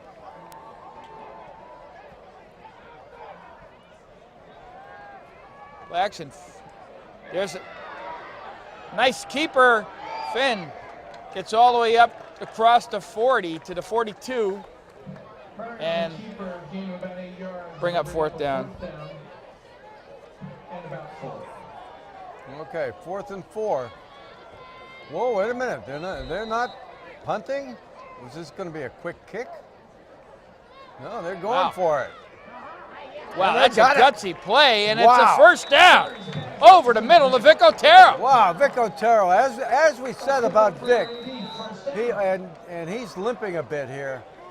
But this kid is not afraid. He's got a little ankle problem right now. Let's see if he can walk it off. Let's see if he can shake it off. But he is not afraid to just hit the middle of the field where he knows he's going to be hit hard. He does not hear footsteps. No. He really doesn't. He's got those earplugs, you know. Yeah, I guess. Gutsy call. All right, Finn with a keeper up the middle, and second and third effort. Finn's a tough runner. He really is a tough kid. That's about an 8-yard run. Yeah, it's a great gain on first down. And they're just, you know, they're playing ball control here. And we've got a timeout. And that's, I'm sure, a Central Catholic timeout, just as AB tried to compose themselves on defense. I think, yeah, Central Catholic. I'm getting ahead of myself. I'm already into next week's game. That was a gutsy call by Coach Bassett. Wow, was it ever? I thought it was going to quick kick it. I did too. You know, situationally, we got a 28-14 game. Right. You just hold on to your lead. You play it safe. You get field position, but and what do? You throw the ball over the middle where Waltham is strong. I mean, they have that layer of linebackers behind there. They don't have safety, so you're throwing the ball 10 yards deep in that layer where Waltham is really optimizing their defense. So that's a gutsy call all the way. You know, when it works, it's a brilliant play. It is. It is. All right, second and the long 3.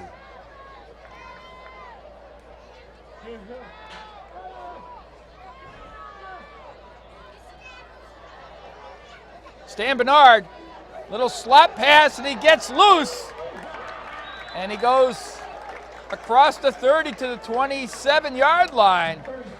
Well, like we said, that play goes for 4 yards or 40. You know, once you get past that first line, then you get yardage, and it's a first down for AB. Justin Duziak, 2 blocks on the same play there. Okay, toss to Kyle Capizano. Goal, big time cut there. Nice seam run. That's a money run right there. Yeah, he looked good on that play. Looked good. And they're just playing hurry up right now. They know they have the Hawks on their heels right now. They're just taking advantage.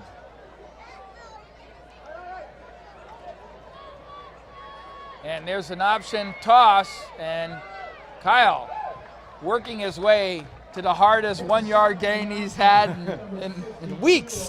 And he's very close to a first down. I think he may be just slightly short, but depends on where they spot the ball. And we've got a Waltham player down right now.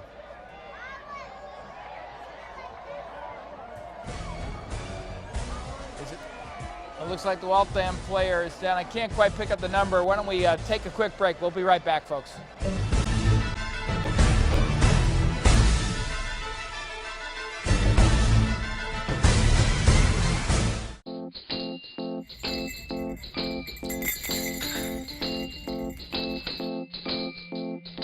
Assad Dino, pharmacist and co-owner of Acton Pharmacy, located at 563 Massachusetts Avenue in West Acton. Your source for prescriptions, medical supplies, and a flu shot for the winter ahead. Our brand new state-of-the-art compounding lab provides compounded medications customized to the patient's needs in a specialized form like a liquid, cream, or capsules. Compounded medications are a needed alternative for those that cannot take commercially available products. We are also glad to assist you in helping you understand Medicare Part D plans and choosing a prescription plan that is best tailored to your medication needs. And when you can't come to us, we'll be glad to come to you via our delivery service. Acton Pharmacy has it all, so put us in your starting lineup this upcoming season. Good luck, AB. All right, welcome back, everybody. Looks like Christian Gomez was also down on the field at the same time, and we're back and ready to play to bring up third down and short, maybe a yard and a half.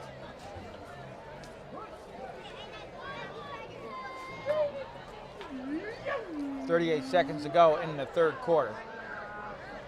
Empty set. And there's the quarterback draw, and Finn Murray is pounding and spinning his way down to the 2-yard line. Oh, we got There's a flag there, too. Oh, I like the way that ref threw that flag. A little misselection there. Let's see what the call is. If that's a late hit, we only get a yard out of it down to the 1-yard line. Maybe that's a makeup call for the touchdown that he missed, right? It came to mind. It came to mind.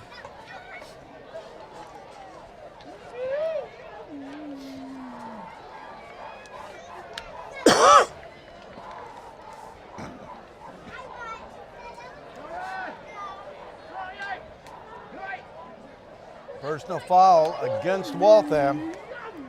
Take it down to the 1-yard line.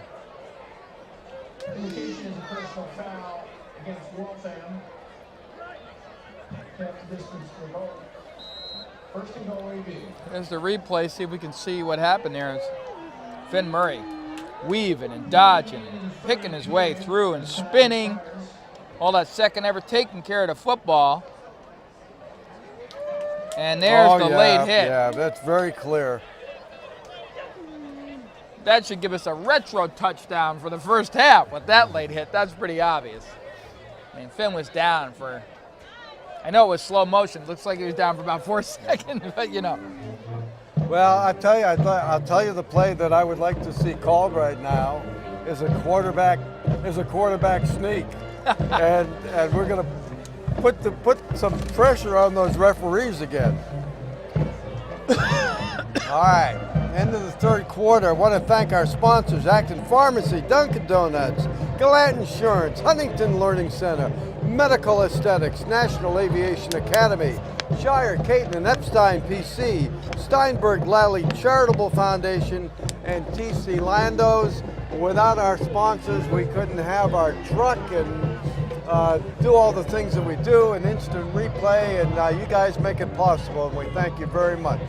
Yeah, we wouldn't have our truck. Our cameraman would be hungry. Oh, yeah. Rick would be hungry. Pat would be hungry. Brittany would be hungry back there, too. And they get very irritable when they're hungry. Yeah. All right, let's see Finn run it in. Here we go.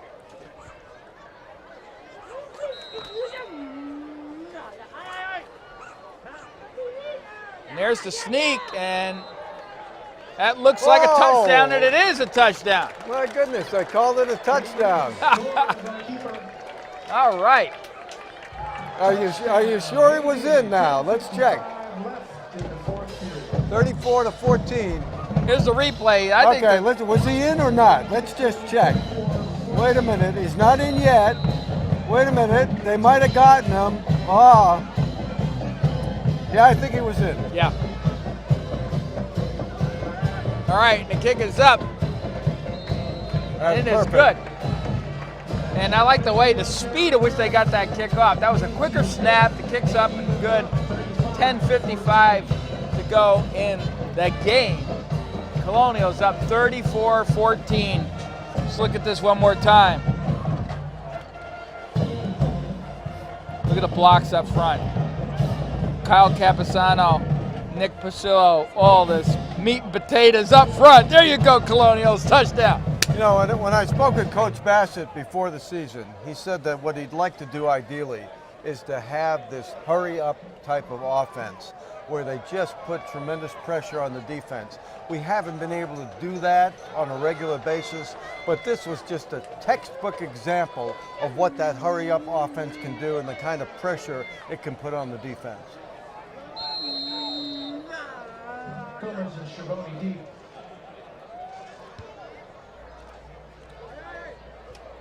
Kick to about the 12-yard line. And again, that speed of Waltham on their return game, all the way to the 40. Good field position again.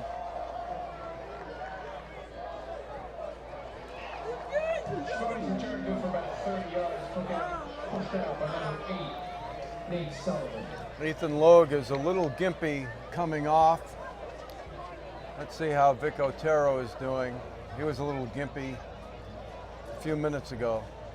With this score mark, 10:44 to go, we can start to rest some of our folks in another series here, maybe sooner than that. Something that Lincoln Sudbury didn't do last week. They were up by 4 touchdowns. They had their first team in for a late score. And down the middle goes Caleri, I'm sorry, on the edge of the numbers, and yeah, it's Schiavone. Caleri's pass is complete. Schiavone just waiting for that throw. Bobby Schiavone. Again, that prevent defense, Mark, as you see, it's really hard to play prevent. You're sitting there, you're giving a 10, 15-yard cushion, and the receiver gets ahead of steam. You got to rotate. Yeah, so we were playing middle third, you know. I don't think I've seen a game with more 30-plus yard plays. We probably had about a dozen of those this game. It's a player down on the field. Why don't we just take a quick break? We'll be right back after this message from our sponsors.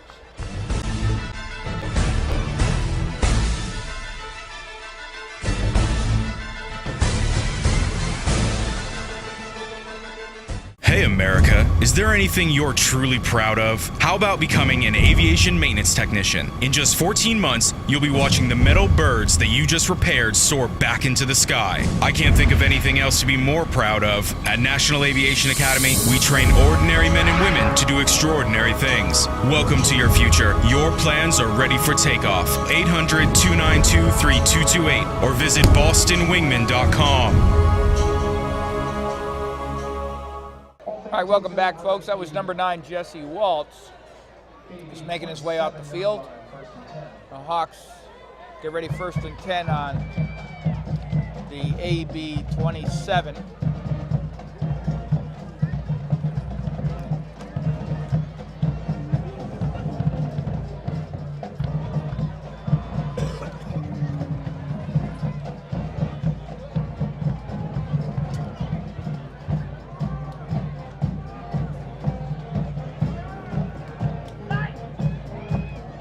Larry with the keeper.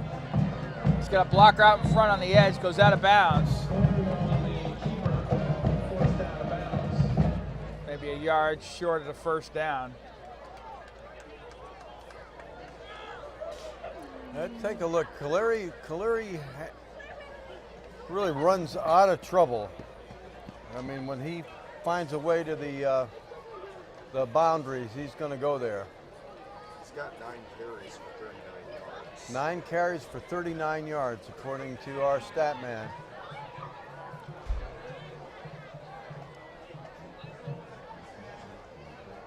Cleary looking over the middle. He's got, boy, he can really move around. And he chucks it, and it's complete. Wow, and that is a touchdown on a broken play. Anthony Davis with the reception. Yep. And that's simply Caleri buying Here's time. the replay. How many seconds? You've got probably 15 seconds here. It's impossible to defend anybody for that long. Somebody's going to be wide open. And there's Davis, and all he had to do is just bounce his way into the end zone, and it's a 2-score game now.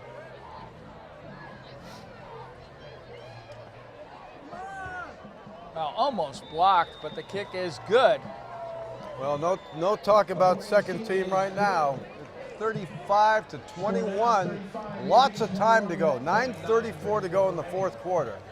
Here's the replay again. This Doug Flutie-like motion here as he can just go backwards, forwards, sideways, and all around. And that throw was off his back foot. Good arm strength. This game started about 20 minutes late because of the Acton-Boxborough field hockey team once again. They are now, I think, 15-0, number 1 in Massachusetts, and I'm going to check this week and see what their national ranking is, because they've got to be nationally ranked. They're unbelievable. Congrats.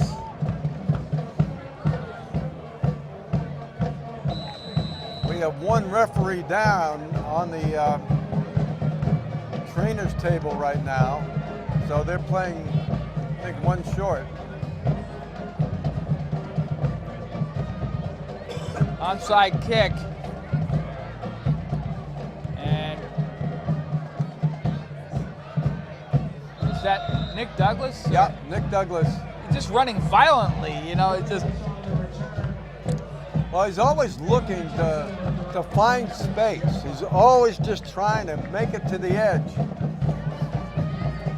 Hey, the play I'd like to see run right here, Marcus, I'd like to see him run that fly again. I don't think Waltham is very disciplined on that. They certainly didn't show at that time, and they bunched so much in the middle there. I think they're vulnerable to that play.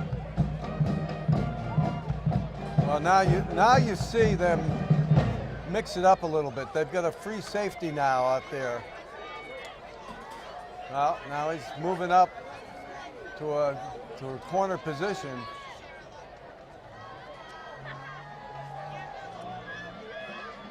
Right. Beautiful little pass to the slot, but well covered by Waltham. And we got a Waltham player down right now. And he looks like he's getting up. Let's see.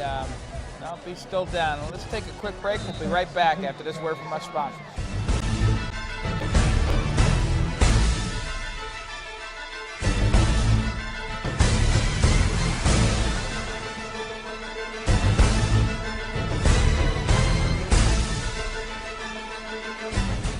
Shire, Caton, and Epstein PC, located in the historic Weatherby House, has been your community law firm for over 25 years.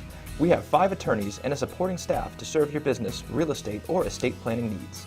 For more information on how we can assist you in your legal needs, contact us at 978-264-4655 or visit us online at www.skactonlaw.com. That's www.skactonlaw.com.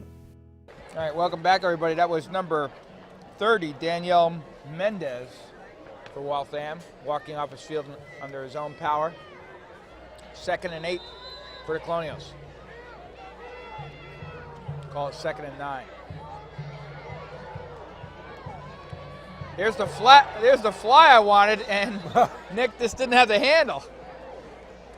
That Coach play Bassett was thinking might have gone similarly. somewhere, yeah. They was very lucky to pick it up. You don't want to turn it over deep in your own territory, and the ball happily bounced right back into his hands. So a nice seal block by Kyle Capisano. I'm sorry, Vic Otero on that play. That would have gone.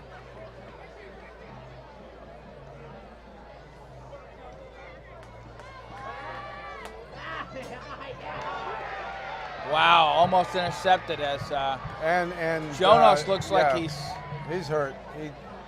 He got shaken up a little bit on that play. Jonas is down. Let's take a quick break, folks. We'll be right back.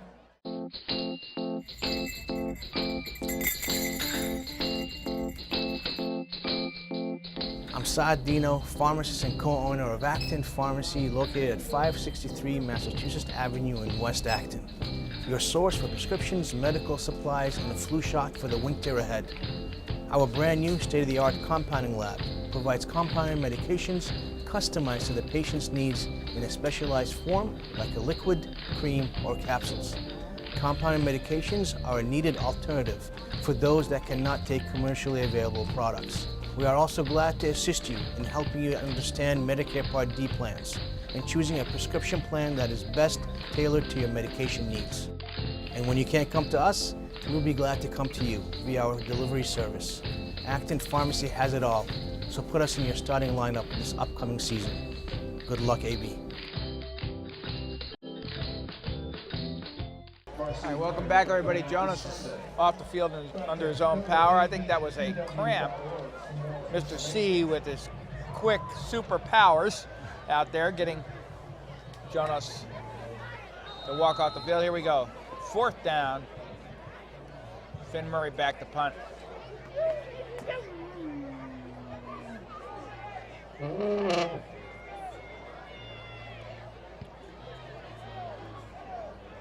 Gets off a punt. Good punt. And, wow, picks his way to midfield.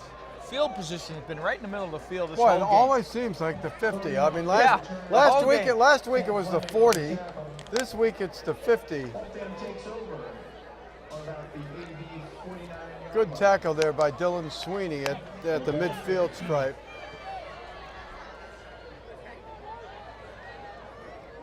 I want to let you know that you can watch football on ActonTV. It's channel 8 on Comcast, channel 45 on Verizon, and we're also on YouTube. All right, 8:06 to go in the game. Caleri looking. Man, that kid is quick. Just weaving his way, and he throws to a empty spot in the field. Incomplete. He sort of hop jumps in 4-yard increments around there. Have we sacked him? Have we caught him yet? I don't think that we've really caught him behind the line of scrimmage. There might have been one play that a yard or two behind the line, but we haven't had a sack yet. And this can really wear out a D-line.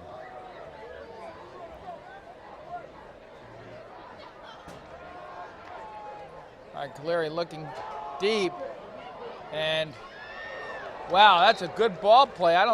Was that caught? No, incomplete, as Vic Otero and Pablo Barrios with a nice ball play. If we take a look at that play again, the only reason that ball was not completed was that pass was kind of a wounded duck. It was a lot of time in the air, and it gave the defenders time to recover on that. All right, 3rd down. All right, 10. let's stop him here. Right at midfield. And this is where we need to button up this defense. All right. Caleri. And it was just off the fingertips of Christian Gomez. Yeah, this is going to be an interesting call for Waltham now. They're on the midfield stripe. They're down 2 touchdowns with 7.5 minutes to go. And let's see if they kick it away or go for it. Coach Bork, very good coach in his 7th year. Came into the season 32-31. Good program, has really built it up.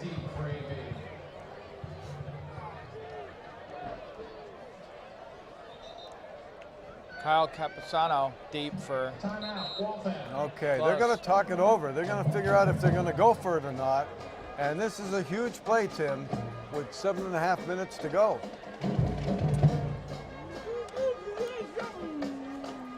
I'm not sure who Waltham is going to be playing. They're definitely in the playoffs. They're probably going to get maybe a 5 or 6 seed in Division II.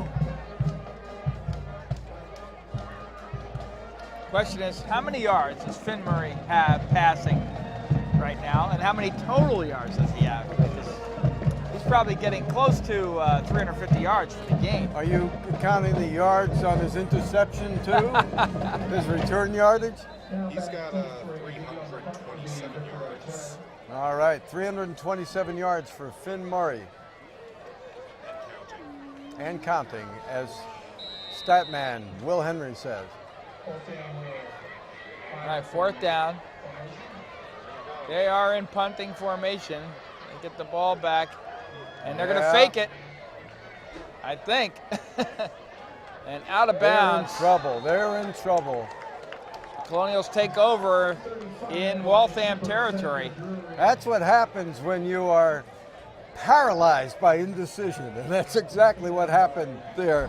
It seemed like they couldn't make up their mind whether they wanted to punt it or fake it. Take a look at this. There's just nothing there for him, and it didn't look really determined either.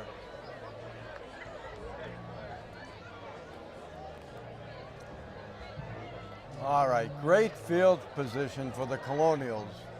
And let's see if they try to take a little time off the clock now.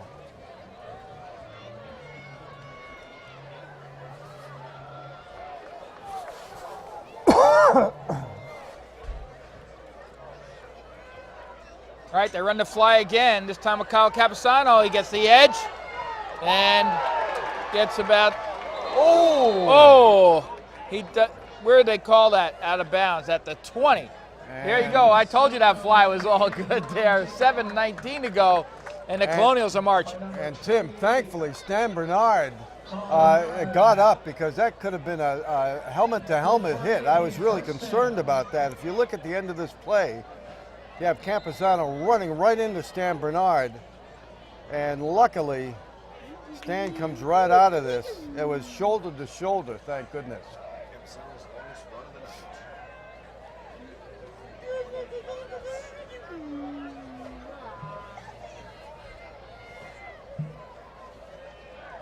Kyle Capisano picking his way, breaking tackles, and carrying a bunch of Waltham Hawks towards the goal line inside the 5. Oh, it reminds me of that old movie, Convoy. He had a convoy. He ain't heavy, he's my brother. Look at this. And look what happens when they all bunch up. Here we go, let's help them. Hey, I got Stan, we got Jonas. We got everybody. We got Justin Dudziak, all pushing. Inside the 5. And we've got Nick Pasillo in the backfield. I would love for Nick to score. Play action. Finn Murray throws over the middle, pass intended for. And Coach Bassett is upset about something. I'm not sure just exactly what it is, but he's talking with the team. He did not like something on that play. And I would love for Nick Pasillo to score.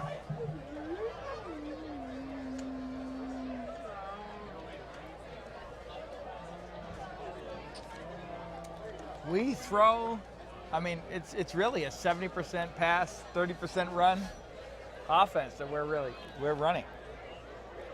It's just hard to even listen to those words when it's associated with Acton Boxborough. You never think of that. For so many years, for so many decades, it's been run, run, run. Set up the pass, the occasional pass, wing T, run right, run left, power. It's all changed now. And the great news is that these receivers are coming back next year. And Finn Murray is coming back next year. And what you see a year from now is going to be better than what you see right now. It's very exciting, the prospects for next season.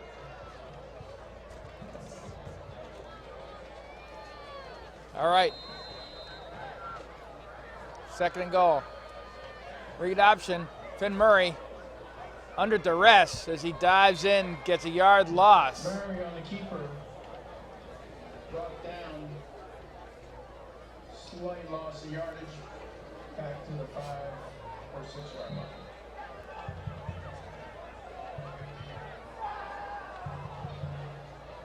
Play action. Throws opposite side of the field and intended for Stan Bernard, who was open. First Pass is just off target. One of the few times tonight that that he hasn't been right on. And the question is, you going to kick a field goal here? You're up by 14 points. You kick a field goal, and they score 2 touchdowns. It doesn't help them. No, they're going for it.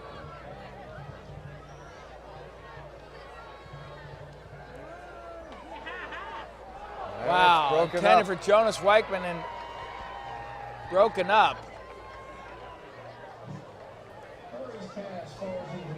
Turnover on downs. Well, you're on the 4-yard line. If you kick the field goal, that would have given you a 17-point lead.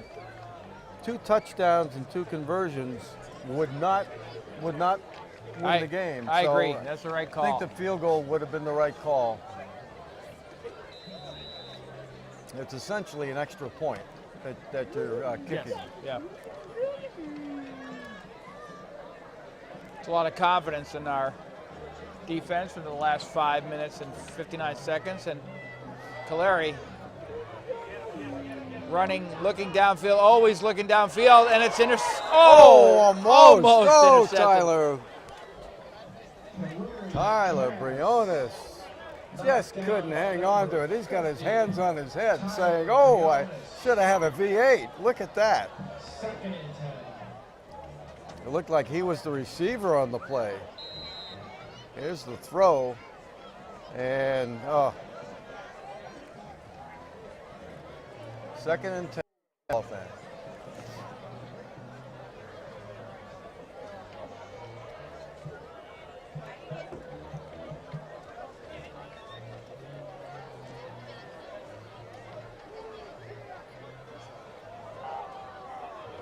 Pass intended for Torres. Calerie's pass intended for number 6, Kyle Torres, falls in. And just overthrows him, or else he might have had a touchdown on that Yeah, play. it just seemed like they're out of sync right now. They're playing from behind. There's a little bit of desperation, and the timing just isn't there. Really 3rd and long, 3rd and 10. Haven't taken much time off the clock. 5:45 to go.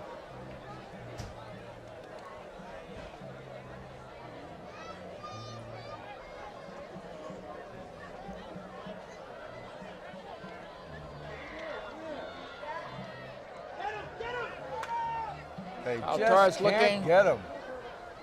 He's gonna. They just can't get him. And yeah, I think he's short.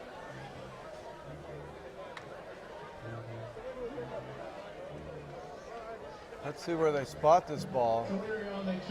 He is short. Let's see if they go with 4th down from their 19-yard line. I have a feeling they're going to go for it with 5 minutes to go and down 2 scores. This could be it for Waltham.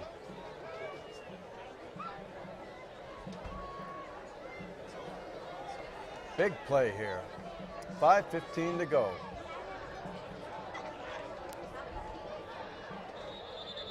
I think Waltham moves there. Yeah, See how they call it. Sam Fleming got back. Oh, but they're calling an offside. They're calling encroachment.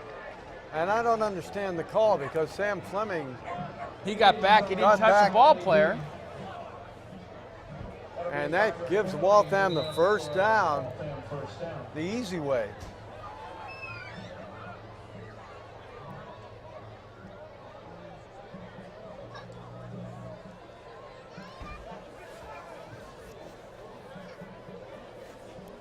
Okay, now they're not in the shadow of their own end zone now. They've got a little room to operate.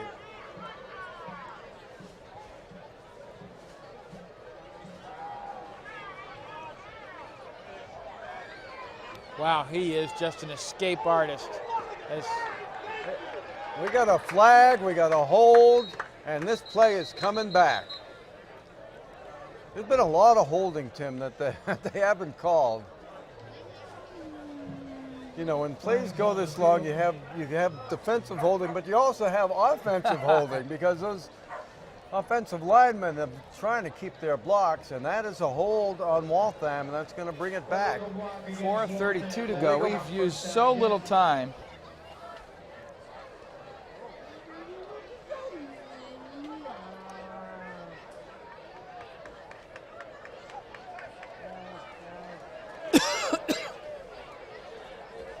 All right, that brings the ball all the way back to the 10-yard line. First down for Waltham is at the 29, so 19 to go. Middle screen, good call. And Good tackle by Fleming. Good tackle. Anthony Davis picks his way up to about the 22. Okay, so it's still 3rd and long here.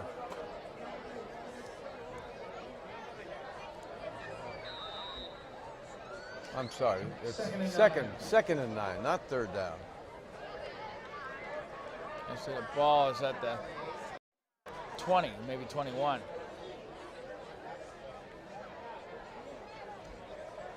It's going to be another slant play to Torres, I have a feeling. Torres in a little slot, bangs his way to a 1st down. Clock running. Number 6, Kyle Torres. Okay, now time is really becoming a huge factor with 3.5 minutes to go. 2-score game.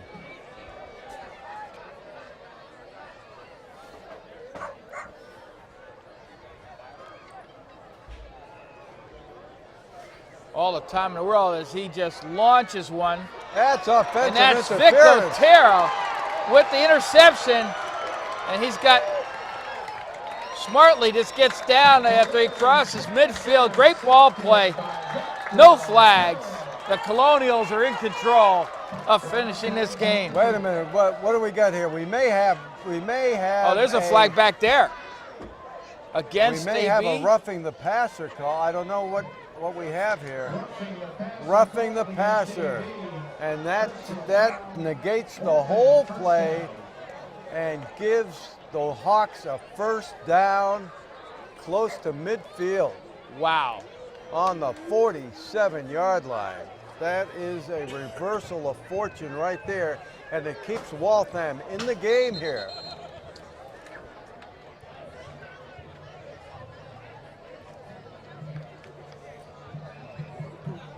Sideline warning against AV.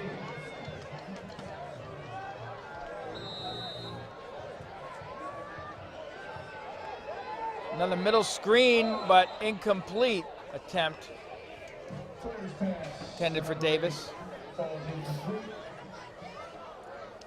Brings up 2nd down. 2nd and 10. On the Waltham 47. Calerius must have run about 500 yards tonight when you figure all his scrambling from sideline to sideline. Nobody's able to catch him. He's like a Doug Flutie.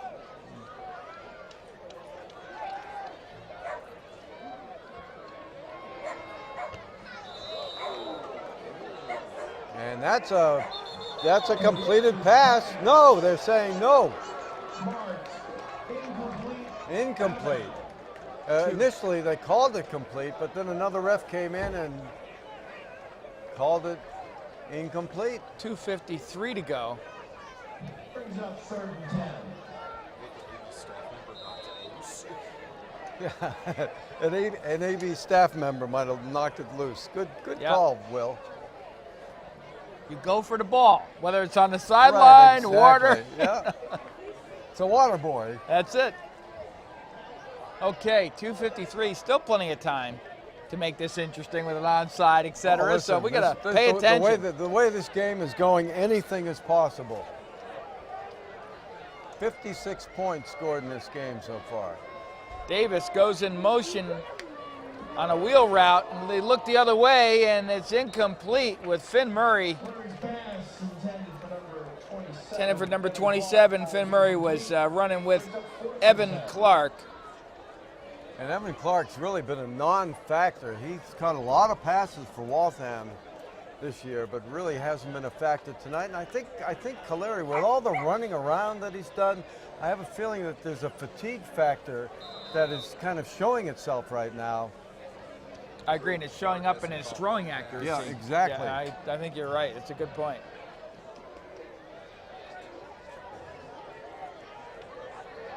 All right, empty set. Caleri looks it up and wings a bullet over the middle, and it's complete. And the ball's loose. Or They not? called it down. They called it down. Okay. And so much for that fatigue factor. That ball was right on the money, and that's deep in AB territory now. And here's the play. Caleri looking and just wings it down the middle. He just is a lot like Doug Flutie. I mean, Doug was more accurate, but this, kind of violent throwing motion and scrambling around and these 15-second, 10-second, scrambles before he chucks the ball and throws all over the field. I want to tell you, the defensive line for Acton Boxborough is going to sleep well tonight. They've run 500 yards. And this could come down with 2.5 minutes to go. If Waltham scores, this could come down to defending an onside kick.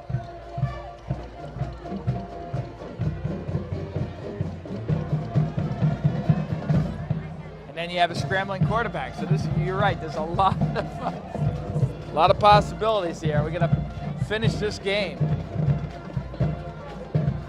Put them away. All right.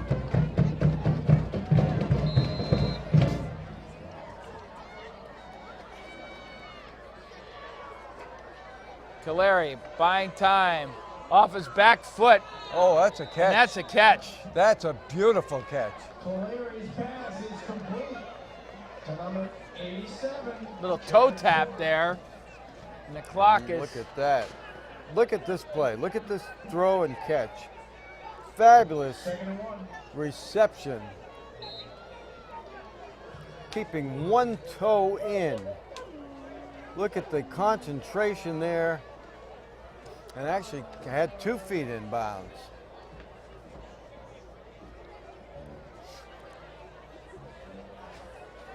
This place is getting quiet. Yeah, it's getting a little tense here.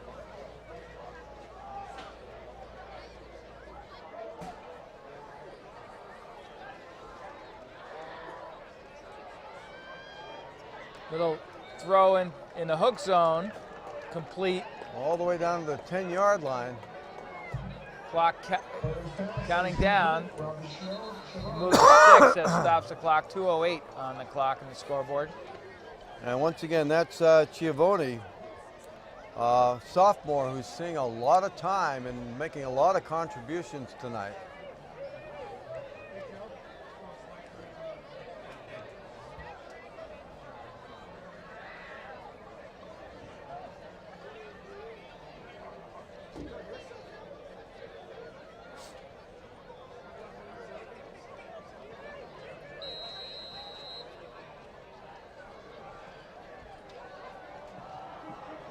Over the middle, and that is a touchdown, Waltham. Yeah, that finally. Evan Clark finally making a contribution here with a touchdown reception. An extra point is going to make this a 7-point game. That field goal looks pretty good right now. Yeah, we're talking. Go back to that field goal, which was essentially an extra point. Would have put it out of reach.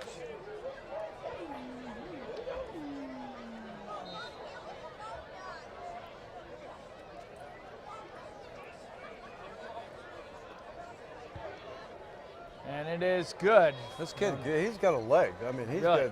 these are no cheap extra points here. And if it comes down to a field goal attempt, he's got some range. 2:05 to go. And this is a one-score game, as you said. And here's a replay as he throws a really nice ball in that corner route.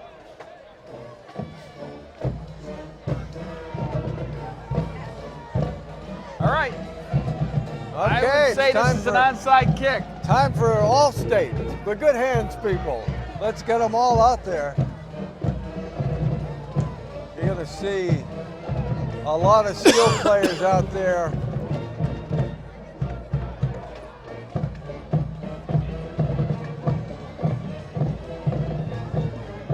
You know, Everyone else up close.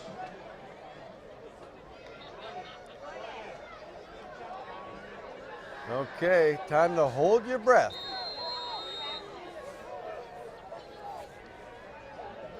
Got to go 10 yards.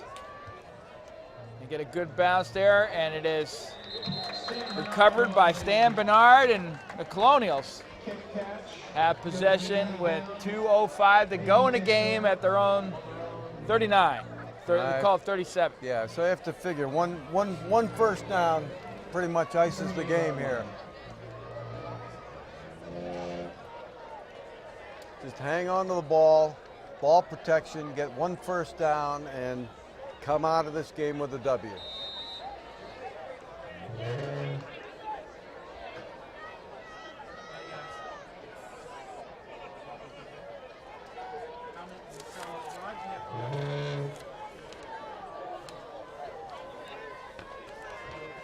All right, here we go. And up the middle goes Kyle Campusano for a good 7 yards. That's a nice money run. Just what the doctor ordered, right? I'll tell you, I'll steal your phrase.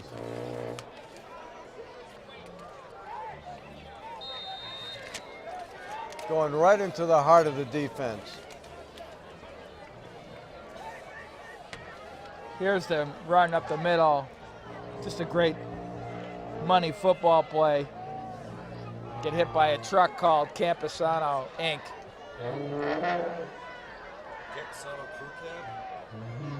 And a little push and a push up close to a first down, I think just short.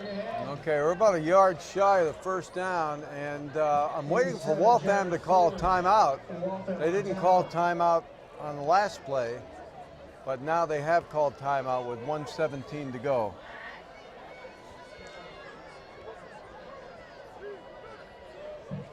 Timeout on the field. Well, you don't need much here. You just need about a yard.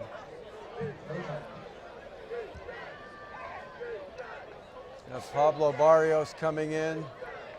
Matt Cox coming in. Well, that spot wasn't very good. We have a long, good, one. solid 2 yards Yeah, there, I it's a- say. All right, trips right in the pistol, and little fake, and They're going to stuff it. they're going to stuff it as right. Murray stopped behind the line of scrimmage. And the clock is still running right now.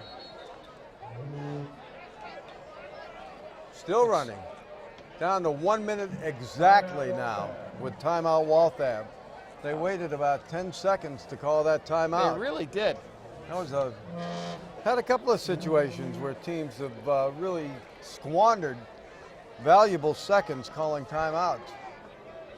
It's almost like playing Kansas City, except they're really a good ball team. They don't need any time management this year. All right, fourth down and a long two, and we are punting here, and good snap, and they get the ball off. And yes, good coverage there. 51 seconds to go. Sam Fleming with a great play. TJ Marbity there to clean up. Number 9, Jesse Walton on the reception. And ball's on the 26-yard line. So far, Waltham has 121 yards passing in this half, but only 18 rushing. Waltham with 128 yards passing in the second half. And they're going to need a lot more to tie this game up. Well, the key is, to me, is Mr. Torres. You got to make sure that you have him all taken care of. Where is number 6?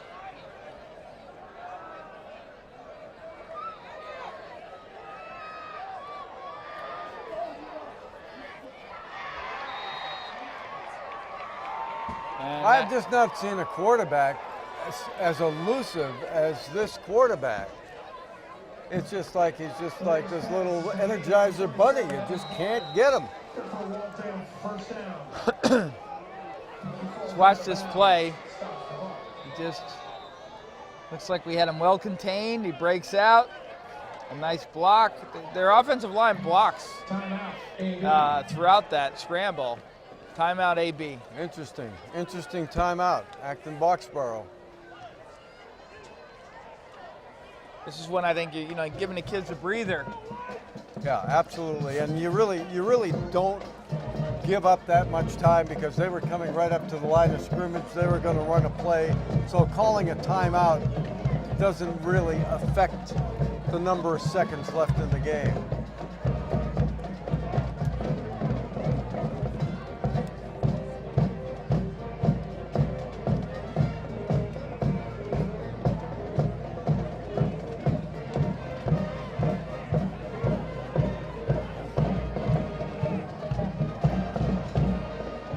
Well, the key for Waltham is to get close enough to reach the end zone with a pass.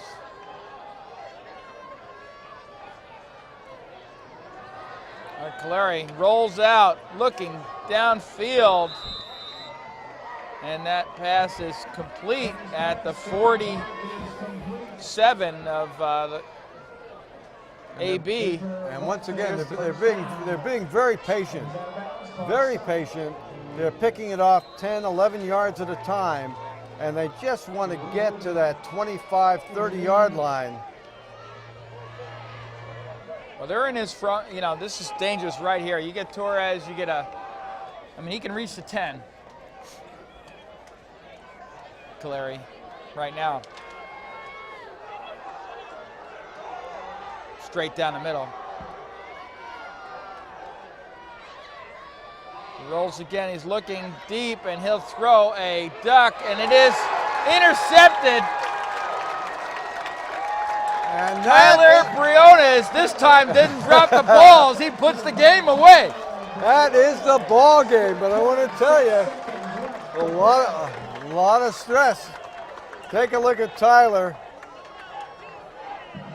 And, Caleri just ran out of passes, ran out of time, just threw the ball up. He had to, didn't have much time, and Tyler Briones with the interception. And now it's take a knee time and wait for the MIAA on Sunday to make their announcements as to who we're going to play next week. I think it's going to be Central Catholic, the first or second top team in the state. It'll be a very interesting game, and good win for Acton Boxborough. It really is a great win, 35-28. Very competitive game, as we said when we opened up, and I'm proud of these kids. And I'd really like to thank, a special thank you to Brittany Ford in the replay booth. She did a fantastic job with those slow-mo replays. Our camera guys, Brian Colahan, Pat Snow, Todd Rapadar-Sarda, and Sean O'Reilly. Thank you guys. And I got Todd some coffee. I'm sorry for mispronouncing his name. Rapasada. Todd Rapasada. That's just a great game, really fun. And it's fun to watch this offense just evolve this season with Finn Murray passing for over 300 yards this game. And, who knows what the total yards were, but they were, you need a serious computer to add up all that stuff there. But congratulations to the Colonials. What a great win. That's going to do it for today's game, folks, but don't go away just yet. We'll be back after the game with the Coach's Corner and second half highlights and more. Have a great week, folks. Shire, Caton, and Epstein PC, located in the historic Weatherby House, has been your community law firm for over 25 years. We have 5 attorneys and a supporting staff to serve your business, real estate, or estate planning needs. For more information on how we can assist you in your legal needs, contact us at 978-264-4655 or visit us online at www.skactonlaw.com. That's www.skactonlaw.com. Hey America, is there anything you're truly proud of? How about becoming an aviation maintenance technician? In just 14 months, you'll be watching the metal birds that you just repaired soar back into the sky. I can't think of anything else to be more proud of. At National Aviation Academy, we train ordinary men and women to do extraordinary things. Welcome to your future. Your plans are ready for takeoff. 800-292-3228 or visit bostonwingman.com. All right, we're here with Coach Tim Bassett in our post-game show after the very exciting 35-28 AB win over Waltham. And Tim, that was an exciting, really exciting game for us to broadcast, and I assume it was just exciting for you guys to play. Yeah, overall it was a really good game. I thought, both sides of the ball, we did a lot of good things. In that first half, we only went in up 7, I think, but I think we controlled the play. We just gave up 2 long balls that really kept them in the game, but I thought both sides of the ball, I thought we played really well, and a lot of kids made some big plays for us. Absolutely, and I also thought that the game was really well coached, and by that I mean we talked before the season started about your wanting to really hurry up the offense and not give the defense a chance to get set. Right. And I think that this is the game that you guys really did it. Well, we're getting there. We're getting there. We knew going in that it was going to take some time with what we're trying to do offensively for the kids to really get it and to do it well, and we're getting there. And I think Finn overall had his best game, probably the best game in 2 years. We knew that we could do some things offensively, or we hoped we could do some things offensively, and the kids made a lot of plays, so it was nice to see. Yeah, well, Finn had 274 yards passing at the end of the first half, and Tim and I were, after the game was over, Finn had about 330 yards, and we're trying to think of the last time an AB quarterback threw for 300 yards, and Tim is Hank Mars' father-in-law, so. Right. He was just trying to think of. I don't think Henry ever did that.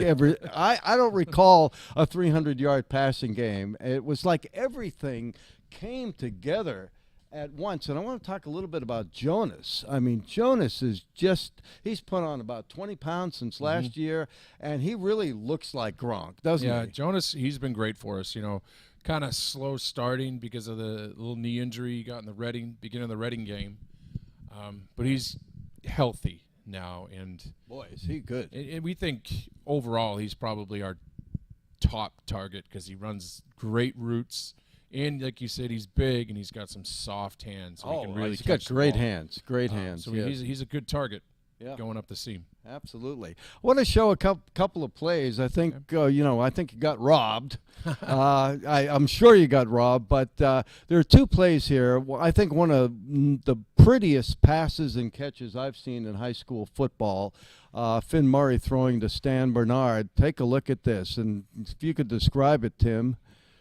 Well, it was end of the half. In the play before, we had just run kind of a solo comeback route to Stan against the same corner, so we have him do a little hesitation and then try to beat him vertical, and he does a good job beating his corner, and Finn does an excellent job of putting the ball where it needs to be. So it's a great throw and catch. Yeah, it was just absolutely perfect, and that ball wound up on about the 1 yard line, and then the next play was a quarterback sneak, and we all thought, everybody in the booth thought that Finn was in easily, that it wasn't even a close call. No, I thought that he got in. I talked to the officials right after, and they were all positive that he didn't get across, but I think we can see right there that he got the ball across. Unfortunate. It would have been nice to get that, but in the end, it didn't end up costing us. Yeah, that's right. And when the score was 28-14, you had a 4th down deep in Waltham territory. A field goal would have made it 31-14. You decided to not go for the field goal, go for the touchdown. Could you explain? Yeah, I was probably about 50-50. On what to do, and we called a timeout prior to the 4th down, and I asked the kids, and I said, we want to kick it, we want to take the 3, or we want to punch it in and put this game away.